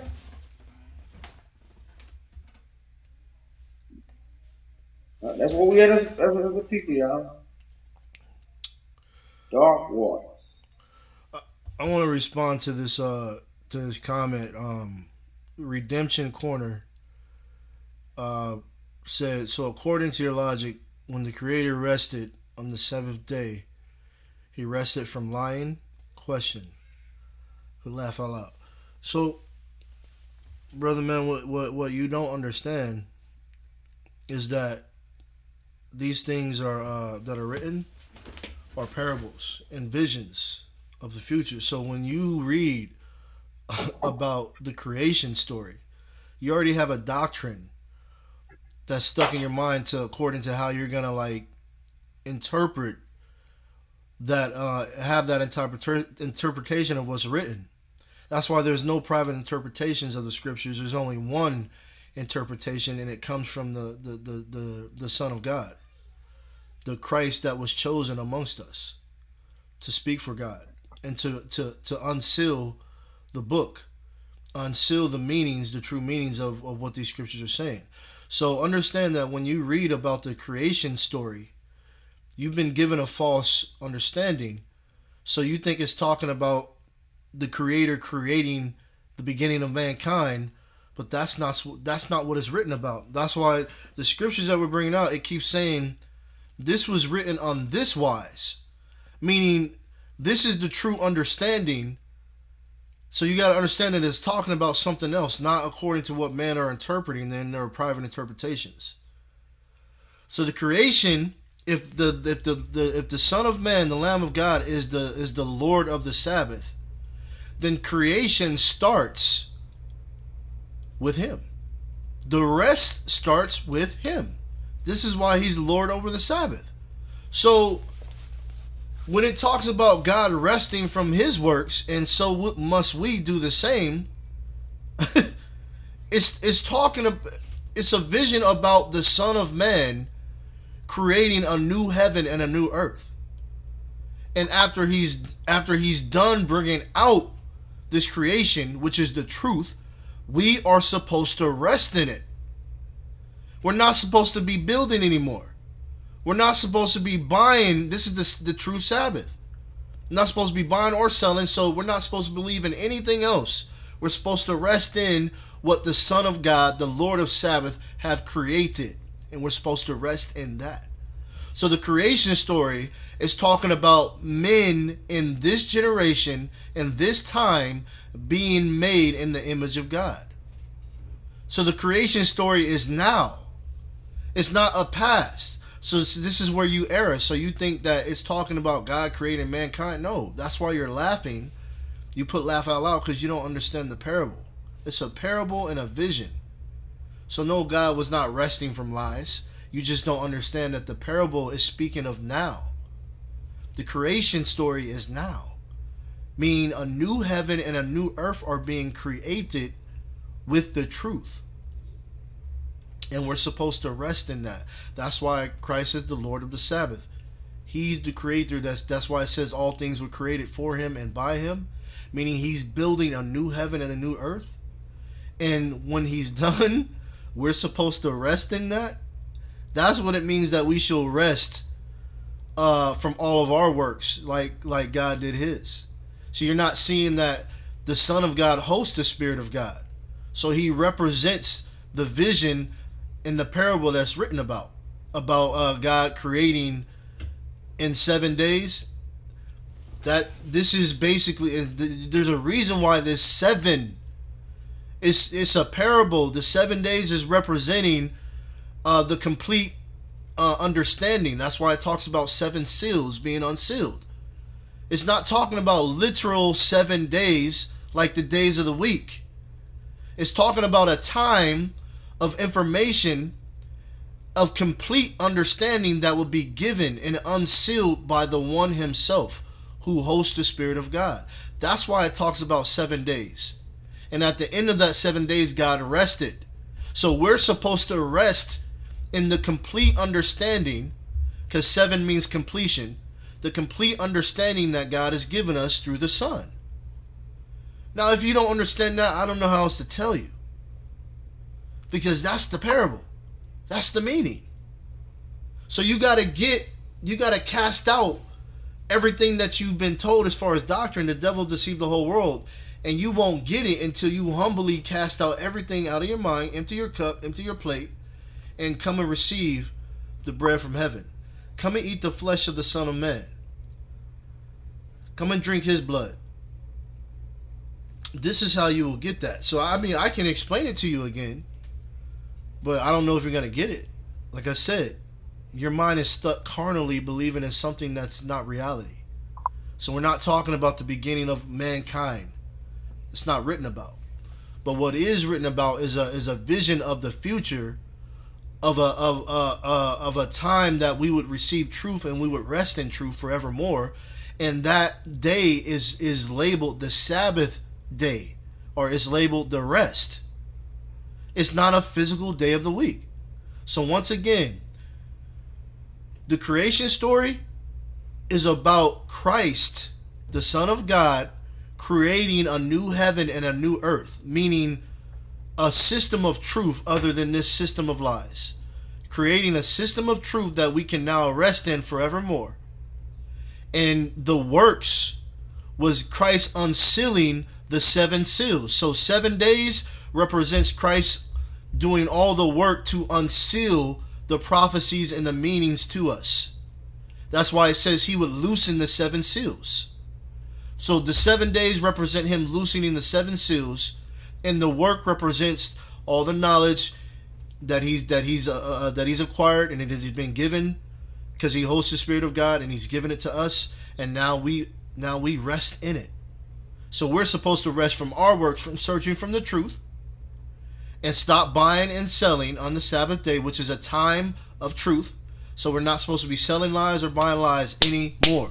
It's time to rest in the truth. So that's the parable of creation. So no, God did not rest from telling lies. Well, in a sense, if you understand that the one true, the chosen one hosts the Spirit of God, then you can say that, because the Son of Man was in the belly of the beast. But he didn't tell no lies though. So he's not resting from telling lies. He's created the rest, and that's why he's Lord over the Sabbath. He's created the new creation. So I hope that makes sense. I just had to speak on that, King. Sorry.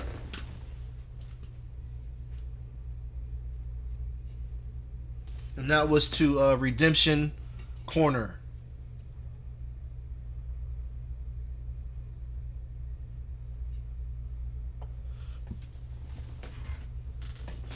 So if you got anything to say, man, you can come into the because I'm not gonna. I can't fully like have a conversation through a text message. Okay, so anytime you want to talk, we gotta talk verbally, mouth to mouth, face to face. So you can come up in the panel. The link to Zoom is in the YouTube description. So feel free, feel welcome. Other than that, I want to finish up this last verse in Hebrews 4, because we didn't read it, King. So I'll just finish it up, and it's written in Hebrews 10 and 4, or 4 and 10. For he that is entered into his rest, he also have ceased from his own works, as God did from his. I just got done explaining that. So we're resting from our works, from searching from the truth through all the lies that have been told. And we're resting in the new creation that Christ has built, building a new heaven and a new earth. Verse 11, last verse. Let us labor, therefore, to enter into that rest. So you got to enter into this understanding that is coming out through the counsel of Christ. This is why it's written, you must be converted as this little child to enter into the kingdom. You must convert to this understanding in order to enter into the kingdom of heaven. I'll read it again. Let us labor, therefore, to enter into that rest, lest any man fall after the same example of unbelief. So listen, you don't want to be the one that can't enter in because you don't believe on the Son of God. He's the Lord of the Sabbath. He's ushering in the rest. He's the doorway to rest. So all you got to do is hear him and receive him, and this is how you truly worship God in spirit and truth. Right? So we got to be working to enter into that rest. So you must convert, which all it means is that you must convert. Meaning everything that you previously believed, the devil deceived the whole world. So you must convert from that. You must convert as this little child to enter into the kingdom of heaven. Convert means to change what you previously believed. So you must come away from the lies. You must flee Babylon. Come away from the lies. Pick up your bed and walk. Which means to enter into the rest. This is the understanding that you got to convert to.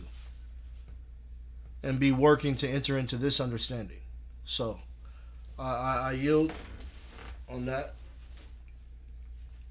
I mean, you know, some real stuff here.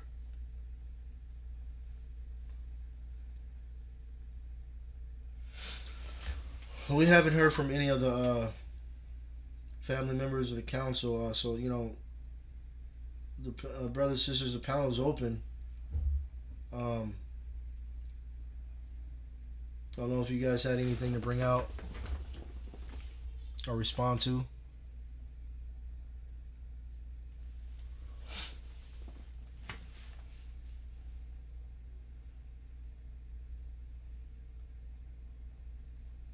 Man.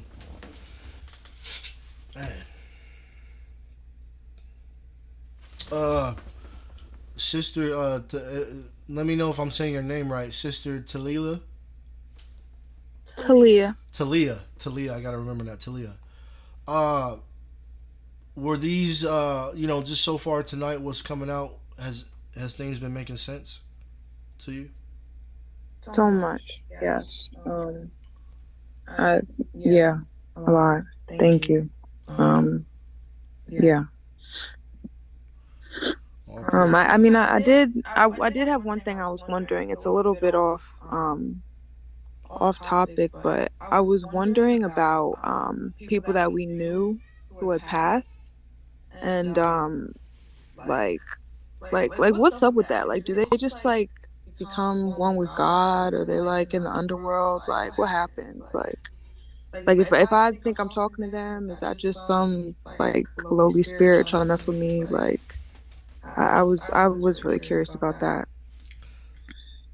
Well, I would say just, you know, real quick, and if anybody else wants to, like, you know, respond, uh, if are you familiar that God is a spirit and no one has seen his shape nor heard his voice? Yes.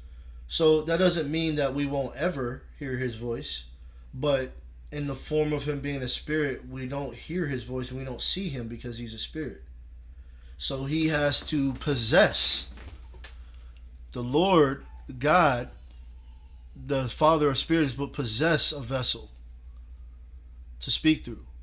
And that's why it's all about an anointed, chosen man amongst us possessing the Spirit of God to speak for God. So this is why it says that the priesthood will possess the Spirit of God. So the reason why I'm saying that is because if God is a spirit and we've never heard his voice or seen his shape other than a man hosting his spirit, that's how we hear the voice of God. The imagination is very powerful, so we can't be stuck in our vain imagination. So now we do hear spirits and devils, but it's the deception that is in people's minds. So for instance, to give an example, when it talks about casting out devils, Hollywood would make you think that people are really performing exorcisms and pulling out demon spirits, you know, all that stuff. But really, to perform exorcisms and cast out devils is just casting out of the lies out of people's minds. So people have lies in their hearts, and they're married, laid down with lies, have eaten lies, and so they're possessed with deceptions, which are devils. So when they speak as a devil. They speak as a deceiver, which is what devil means, right? So devils are not these little green creatures or red creatures that walk around like Hollywood is giving you, but it's the lies, it's the deception. You know, so God is spirit, you know, voice, you know, discernment, truth, you know, energy. So it's the same thing as these other spirits. So when you said, do we hear spirits? Like I said, imagination is very strong. You know, And if nobody's ever seen God's spirit, how can they say they've seen anybody else's spirit? So that's what I was getting at. I don't know if anybody else wanted to respond to that.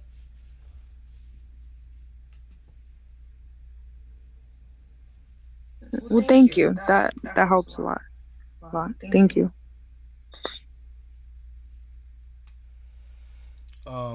My Lord, I know she was asking about the underworld and stuff like that.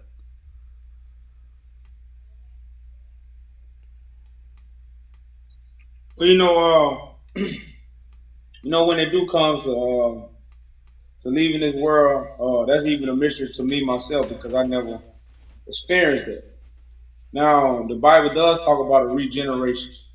So I know everything in life is recycled. Uh, Everything turns back into dirt.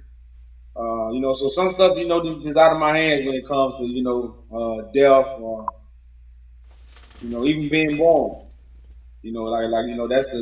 That's what kind of make you submit to the higher power because it's just some stuff that's just, above our thinking grade. So like I say, for the people that just left, they paved the way for us. They the reason why we here to make this happen. So they was used by God also. Even though they might not be here, but without them, we wouldn't be here. From our grandfather to our great grandfather to our grandmother, all of them played a part in us regenerating. So everything was just used and done by God. And once God got finished with them and they served their purpose, they get recycled. Now how we come back and all that because it was never about us. We wasn't put here to just talk to God. All this talking to God is because the devil got control. We already got God given abilities that's already given to us. So the religion made us think we need to communicate with God and we supposed to tap into God and we supposed to check in every time we do something. That comes from religion and a lie. God really served His purpose with every being that's put here. And when it's their time to go, they just get recycled.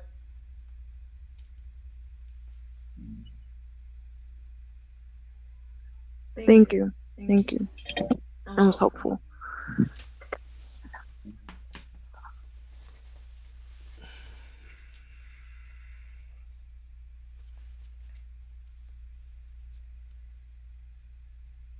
Yeah, just to kind of speak on that a little bit.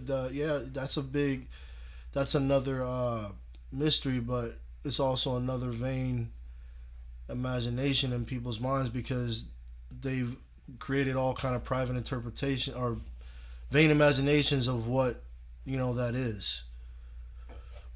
So what we can tell you is that when it talks about eternity, the kingdom of heaven, eternity, these are all things written about what's in the land of the living. Basically the heaven on earth. When it talks about angels, creatures, these are not actual creatures coming out the sky. The angels are us. The angels are men with the message of men, plural, with the message of God. Angels are just regular men. But like I said, because of what's written, people take these things and run with them and make them into all kind of vain and false reality. That's not true. Creatures coming out the sky, all that type of stuff. Angels are men. Christ coming out the sky is a metaphor and a parable for. No, actually, I'm sorry. I never said he was coming out the sky. I said he was coming with the clouds. But that's a metaphor and a parable for him coming with the witnesses that would lift him up. So just trying to touch on the things that have created vain imaginations in people's minds. I'm just trying to quickly touch on those things so you can kind of get an idea, because I know I heard you talking about the destruction, like kind of like fireworks going off and all these magical things happening at the end of the world. But the truth is we are in the end of the world, and we are in judgment day right now, because the Lord of hosts is walking the earth. and he's judging and making war. So this was not a scene coming out of a movie where a man would be floating out the sky and making fireworks come out of his fingers. You know, these are all metaphors for what he would be doing in the earth, organically and naturally, not out of a Hollywood scene. So him judging and making war was just him being walking the earth, bringing the truth, casting down lies, and gathering the righteous minds to help build a new system, which would basically become the government of God, because we would host the Spirit of God as the one first begotten Son, the firstborn of God, would make us also born of God, and then as a collective, we would become the house of God, hosting the Spirit of God, being the priesthood of God. That's what these things mean. These are not like literal things that people have made them to be. You get what I'm saying? Like a bunch of army of angels, creatures coming out the sky to take over the earth. No, that's it's happening, but not in the way that in people's vain imaginations. It's a process, actually. The righteousness of God will grow on the earth through the priesthood of God that's being established on the earth, which is the government. So hopefully that kind of just makes things clear. You got to bring everything back to reality and get out of vain imaginations, because that's what we all have to come out of. And that's what the whole world is in. That's the deception. And the biggest thing was, the deception, it's written in the Bible that the devil have deceived the whole world already. So the reason for it is because the devil knew that if he can keep people from believing in the Messiah, like, just naturally, that they wouldn't receive him. So now that the true Messiah is actually risen organically, naturally, like the scriptures were talking about, the whole world is looking up into the sky waiting for something, some type of Hollywood scene to happen, which is taking them away from recognizing a real Christ right here on earth, which is already risen. So hopefully that gives you just some, a deeper understanding into like the deception in people's minds. Everybody is standing looking in the sky right now. Matter of fact, that brings me to a scripture I want to get for you real quick. And then if you already... Thank you. Oh, go ahead. I was just saying thank you. Oh yeah, all praises to the Most High as you. If you can already understand, which I'm pretty sure you do, that these are visions and parables and metaphors. Now the passage that I go to, it will be easy to understand that this is not something that happened in history, but it's something that's actually happening right now. So I'm gonna go to it.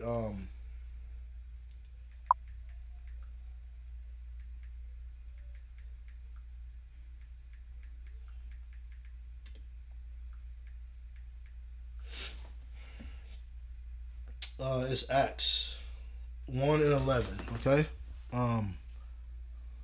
going to it right now.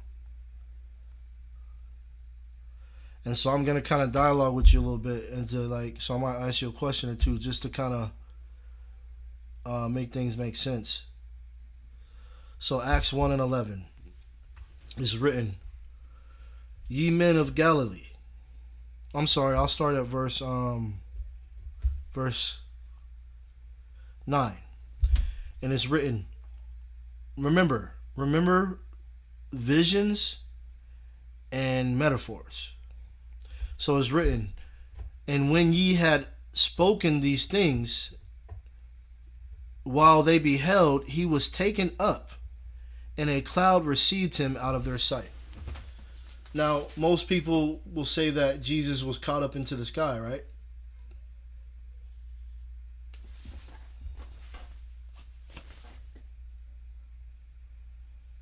I can't hear you, sis, if you're talking.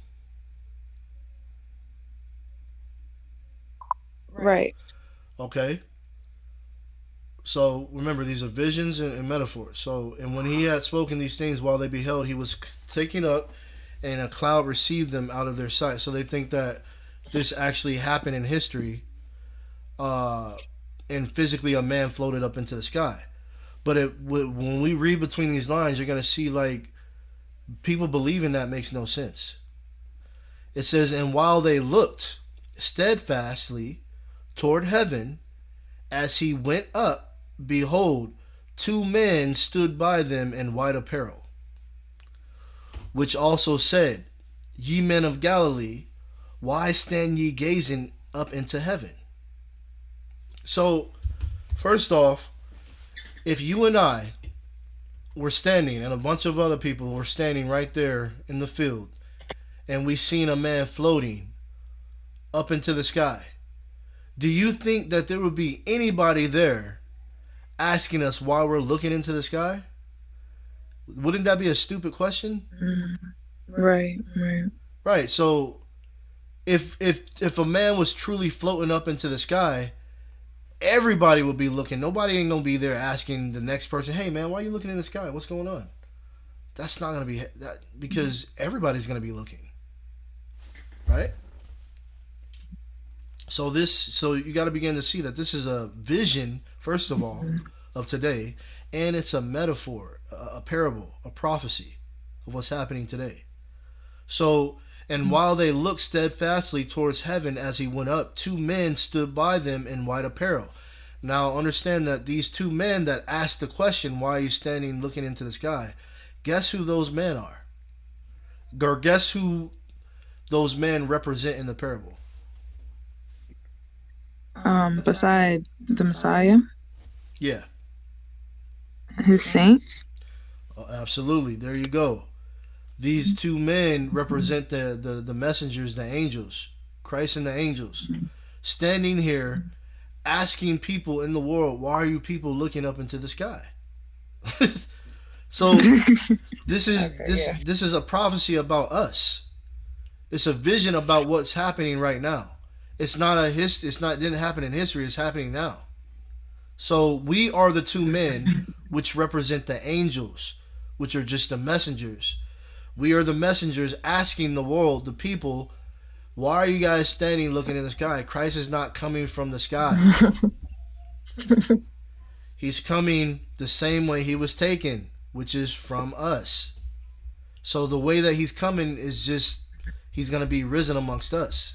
Watch, this is what's written. Watch, I'll read it again. It says, and while they looked steadfastly towards heaven, that's the world, everyone across the world is looking up into the sky. Behold, two men stood by them in white apparel. That's us, the angels. Which also said, Ye men of Galilee, why stand ye gazing up into heaven? This same Jesus, which is taken up from you into heaven, shall also come in like manner as ye have seen him go into heaven. So this is basically a vision and a prophecy about what's happening in this generation. You have us, the angels, the two men in white apparel. White apparel means the righteousness of the saints. So whenever you read about white apparel, it's a metaphor for the righteousness. So the messengers, the witnesses, are the ones that have the righteousness of God, because they've received the message and they've ate the flesh of the Lamb of God, which is the truth. So the angels would be the messengers that hold the testimony of Christ. You see that? They're just the men that hold the testimony of Christ. So those two men represent us in this time, asking the world and people, as you hear us speak, we keep telling you Christ is not coming from the sky, he's already risen amongst us. And we're telling people that the way that he came is written in the scriptures, that every high priest taken from among men. So all I'll ask you now is, how was Christ taken from us? How did he go up into heaven? Because him going into heaven it wasn't literal, it was figuratively. Right. Christ raising and being lifted up into the sky was a metaphor for him entering into the place of God, meaning being born of the spirit of wisdom. That's what it means. So when it's written, this same Jesus, which is taken up from you into heaven, shall come in like manner as ye have seen him go into heaven. So it's basically saying Jesus shall come like he was taken. The way that he was taken is the way that he will come. So all I ask you, sis, is how was he taken? Where was he taken from? You lost me a little bit, honestly. I'll read it again. It says okay. it says verse 11, which also said, ye men of Galilee, why stand ye gazing into heaven? This same Jesus which is taken up from you into heaven shall come in like manner as ye have seen him go into heaven. So where was he taken, and how was he taken? Where was he taken from? He was taken from among us, truthfully, and he was brought into like lies up there. Exactly. So if he was taken from among us, how shall he come back?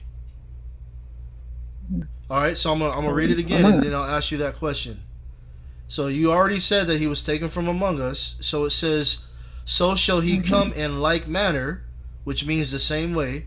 He shall come the same way as ye have seen him go into heaven.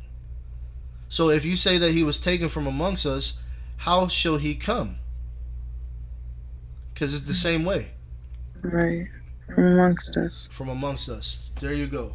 That's how simple it is. So this is a vision about us having a conversation with the world about why people are looking into the sky, waiting for something to come out the sky, and we're telling them he's coming amongst us. He's been risen amongst us. It's amazing how they did that. My goodness. Oh, bless you for, thank you. Oh, goodness. Man, look, it didn't come from me. All praise to Yaju and the Father. This is we just the ones that hold the testimony. We have the spirit of prophecy, which means that we, the messengers, the witnesses, can now interpret and comprehend what's actually written in parables and metaphors. So we have the spirit of prophecy, which means that we can show you the prophecy, we can unveil it to you. So we just hold the testimony in the spirit of prophecy. So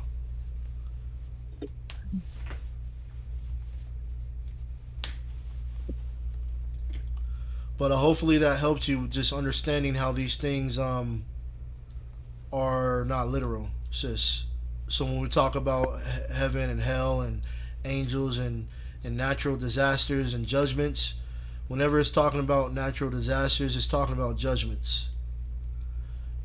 So how Christ would basically be bringing the truth of God and casting down people that are standing up speaking for God and speaking lies. He's judging them, bringing judgment to them, and bringing justice and judgment to the earth. So hopefully that makes sense, sis. Yes, thank you.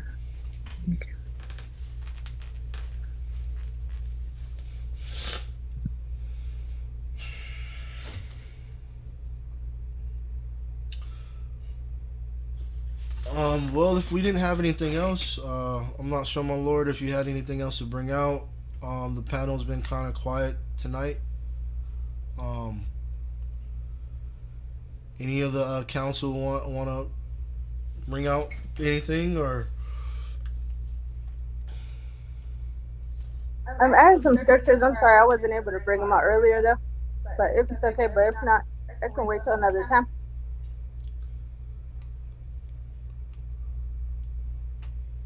Yeah, it doesn't matter. It's on you.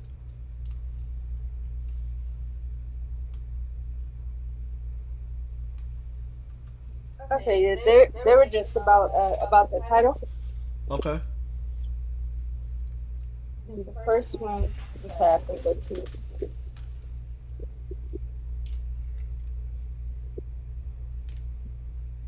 Okay, the first one is First one is Hebrews.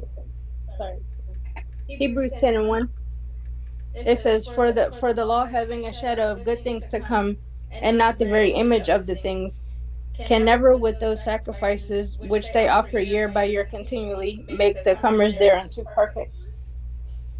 And like I know it's like that scripture itself doesn't say anything about the Sabbath day, but I brought that one out because like basically saying that it's not literal. So the Sabbath day isn't a literal day. It's a shadow of things to come. Like, so if it hasn't even come yet, then how will we be having it if we're not supposed to be? So that means that we're like going. Well, that part does go with the title, yeah. Like, we're not supposed to be doing it. Mm-hmm. And then the next one is Mark 2:28. Therefore, the Son of Man is Lord also of the Sabbath. And that one goes with basically the one I just read. Like, if Christ is the Lord of the Sabbath, and like how are we having the Sabbath like without Christ? Like that's what the world's been doing.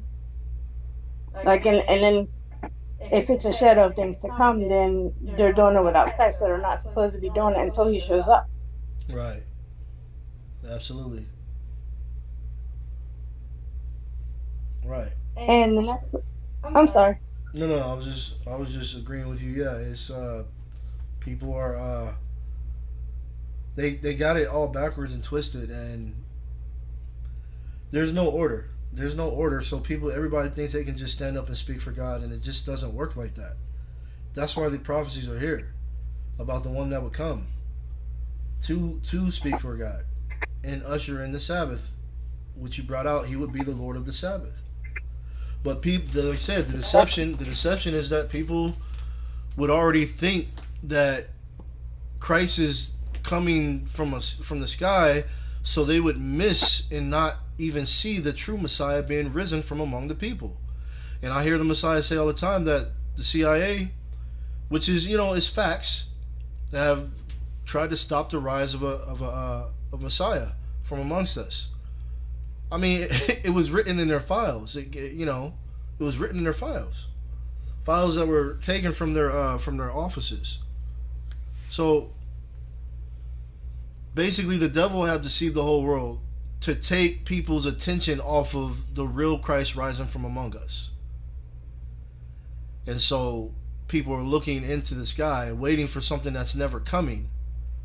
So they can't see that, well, when we say Christ is the Lord of the Sabbath, and you can't rest without going through, Him and receiving the Lord of the Sabbath, it's like they don't understand it. So there's no order because everybody thinks that everybody is just supposed to stand up and speak for God. So it's just crazy, man. This is really a number on our people, on the world. So when it talks about deception, it's real. It's a real spirit, man. Damn. Definitely.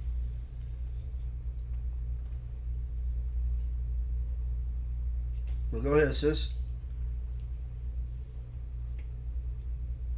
Okay. The next one. What was that? Oh yeah. The next one was Malachi 2:7. For the priest's lips should keep knowledge, and they should seek the law at his mouth, for he is the messenger of the Lord of hosts. And I picked that one because if we're supposed to be seeking the law from his mouth, and they've been the entire world basically has been holding the Sabbath day for I don't know for how long, for probably for I don't know, for a long time. And if Christ wasn't there, giving the instruction, if we didn't hear from his mouth, then we weren't supposed to be doing it because it was a shadow of things to come. We weren't supposed to even do it until after he got here. So right. How can you seek the law at his mouth if you don't confess him in the flesh? You gotta get the idol out your mind that some superhero is coming from the sky, and come to terms that the Son of God is just a son of man just like one of us walking the earth, and he has the wisdom of God to build the government of God. Peace and blessings, King. So we got to accept that. Peace and blessings.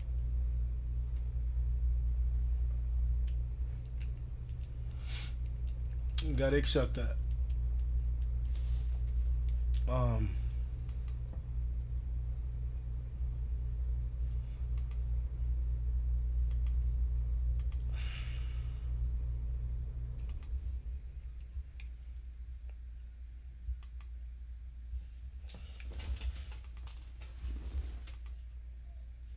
Sorry, I'm this thing be tripping.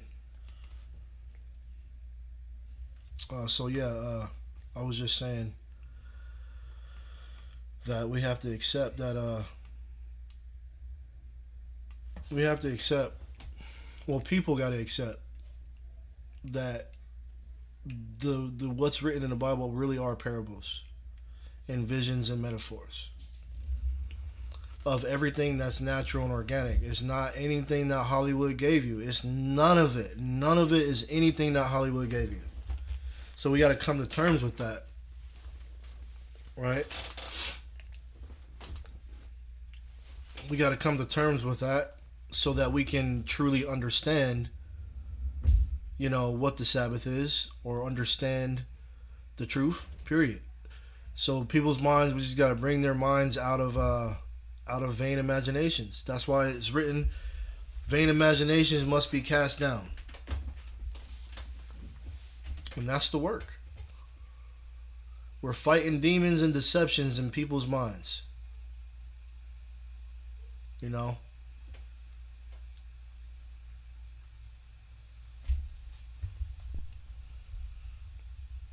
that's the work. So,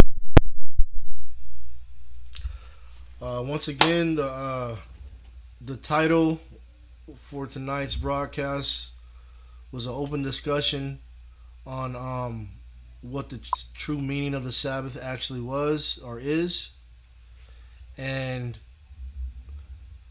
if how are you breaking the Sabbath. So once you come to the terms to understand that the Sabbath is an appointed time that we would rest in the truth of God, the kingdom, which is the kingdom of heaven, being ushered in, right?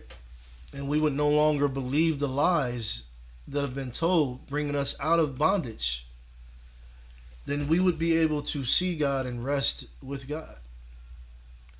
And the creation is the new heaven and the new earth, which is the minds being converted, transforming the minds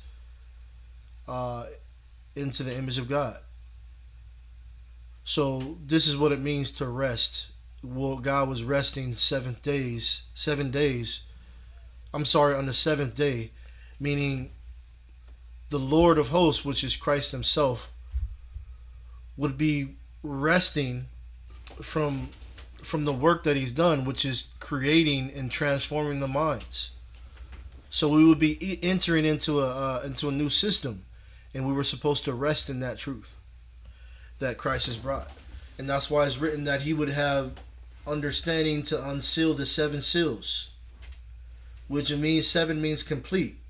So this is why it talks about God resting on the 7th day, because in this time, the Sabbath would be a time that Christ would walk the earth to bring us the truth, and we would rest in it. He would bring us the complete understanding. 7 means complete. Sabbath, 7 means complete.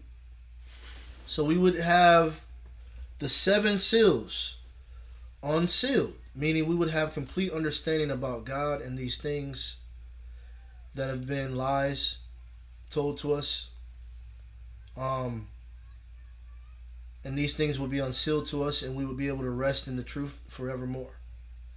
And we would give these things to our generation, and now decade to decade, our people would live in truth, and this would be the kingdom of heaven established. No more lies. All lies would pass away. So it's about a new earth, a new system of truth and purity being established up on the face of the earth. And that is the meanings and the metaphors of what the scriptures are saying. It's not literal. We're not talking about floating up into the sky here. Anything written about creation, mankind, it was not talking about literal mankind. These are all parables and metaphors. Sorry to burst your bubble. So this is the truth coming out in the last hour. This is what Daniel was talking about. It was written that you, Daniel, to shut up the secret of the prophecies until the time of the end. The time of the end would be a time that would occur after the whole world has been deceived already. So the final hour, the truth would come out. And only the pure in heart would wake up and see God. The whole world will be deceived. So, that's why the end has not come yet, which is the new beginning of the new heaven and the new earth, because the gospel wasn't preached until the end, until now. So the gospel will truly be preached in the end, in the last hour, which is happening now, because the truth is coming out. So that's why the end hasn't come yet. Everybody's waiting for fireworks coming out the sky and all this other bull crap. But the end is really the beginning of a new kingdom, a new heaven and a new earth, a new state of mind, a new era. And the Son of God, which is just one of us, would bring this blueprint to usher in this new beginning. And so the prophecies are really just organic. They're organic and natural. It's nothing that Hollywood gave you. It's nothing like it. So you got to get the vain imaginations out of your head. So the creation story is, like I said, it's all about the new beginning, the new heaven and the new earth, which is Adam and Eve. The priesthood. Basically being made in the image of God. When it's written, let us make man in our image, is basically he's talking about a new heaven and a new earth. So they're all visions of what's taking place now. So with that said, I yield. Does anybody from the council have anything else to add? Because I think we've reached the apex of the night.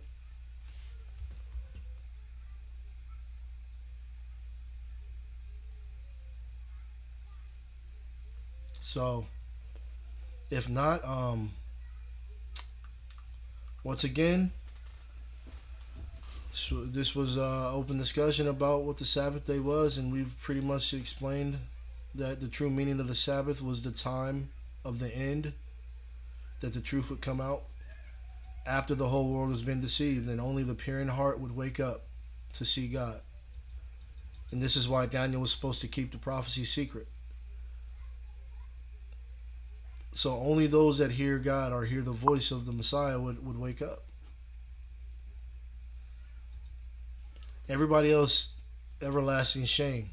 So when all eyes will see him is when everybody realizes that this Christ that we witness, Yaju Judah, is the Christ.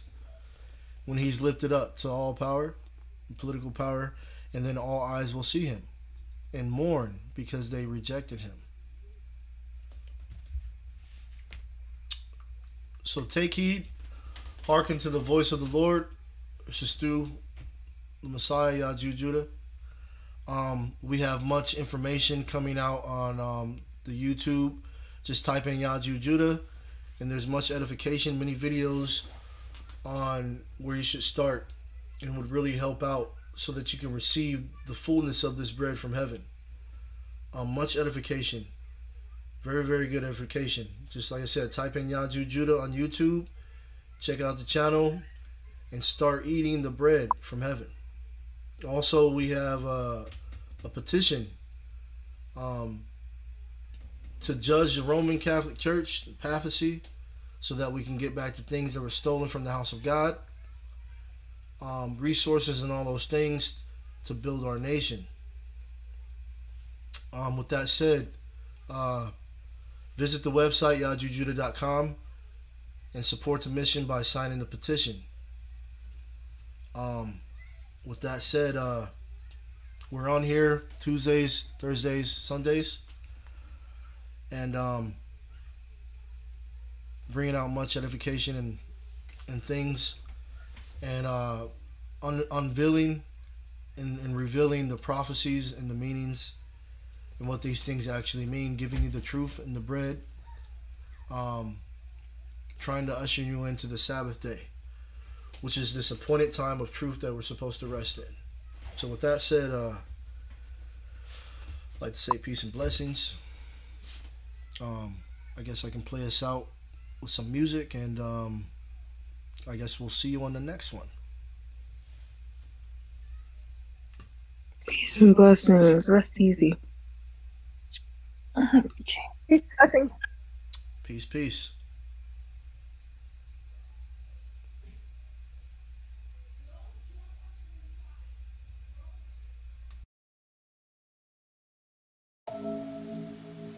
I'ma keep going like you know I got to. My mind say, fam, they tryna stop you. You the child of God, why they wanna block you? Trust in who you know he got you. They listen to lies, I'ma listen to the truth. I'm a big dog on these tracks, I said roof. Christ on earth, he himself is the proof. They done crossed me up, but forgot to tie their shoes. I guess sometimes just to win, they had to lose. Is the earth full of nice fakes? I'm mad confused.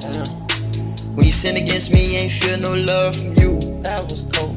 I was stuck in a life, ain't even know what to do. That was cold. Besides put my trust in God, that's y'all do. There you go. Niggas hating on him, shit, I be jealous too.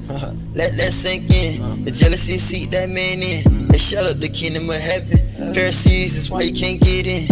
I can only lead you to the voice. Anyone against him, I kill the noise. Go to work on the beat, I am employed. It's the reason that I do this, and y'all know it. I done told them one time that I'm God poet. Yeah, they probably say they beat me, but they can't show it. Any judges that they have, I overthrow them. I get on the track like a locomotive, and I do it for the city, got locomotives. I just want to crown before the feeling over. Feeling, I just want to crown for the feeling. No, what does it take to be approved? I need to hear the truth from you. Cause I don't trust none of these dudes. I don't even think they got their trust in you. I got the mark of the God, or am I doomed? Do my rivals even know the truth? House of David, yeah, I'm a real Jew. These God answers that they ain't never knew, yeah. Who I got it from, you can guess who. Is this temptation here just to test you? These are the things that we have to suffer. Why? Cause even Christ has to suffer too. Backstabbing seems to be in the air. But if you stab from the front, you still don't care. They just wanna make me pull out my hair. I guess being this holy just isn't fair. I'ma double up like you know I got to. Yeah, I'ma please God like I am Yaju. Yeah, I'ma tell myself, they can't stop you. Yeah, they envy me, you can say that's my truth. Yeah, I'ma double up like you know I got to. They stop you. Yeah, they envy me, you can say that's my truth. Confusion of language, which is information. Now, we're supposed to worship God in spirit and truth. But it's a million people saying they got the spirit. But nobody, there's no unity where it's one truth. It's division amongst the Muslims, it's division amongst the Christians, and it's division among the Hebrews. It's division among the Catholics. So it can't be everybody got the spirit. So actually to worship God in spirit and truth, Christ is the one that raised up by God to have that spirit where we all go to get that one truth. Numbers don't lie. You cannot teach if you can't tell me where the firstborn is. That's why numbers don't lie. Now, if anybody teaching and they can't say that's the firstborn, that's why I'm saying what I'm saying, they're a liar. Numbers don't lie. Where number one at?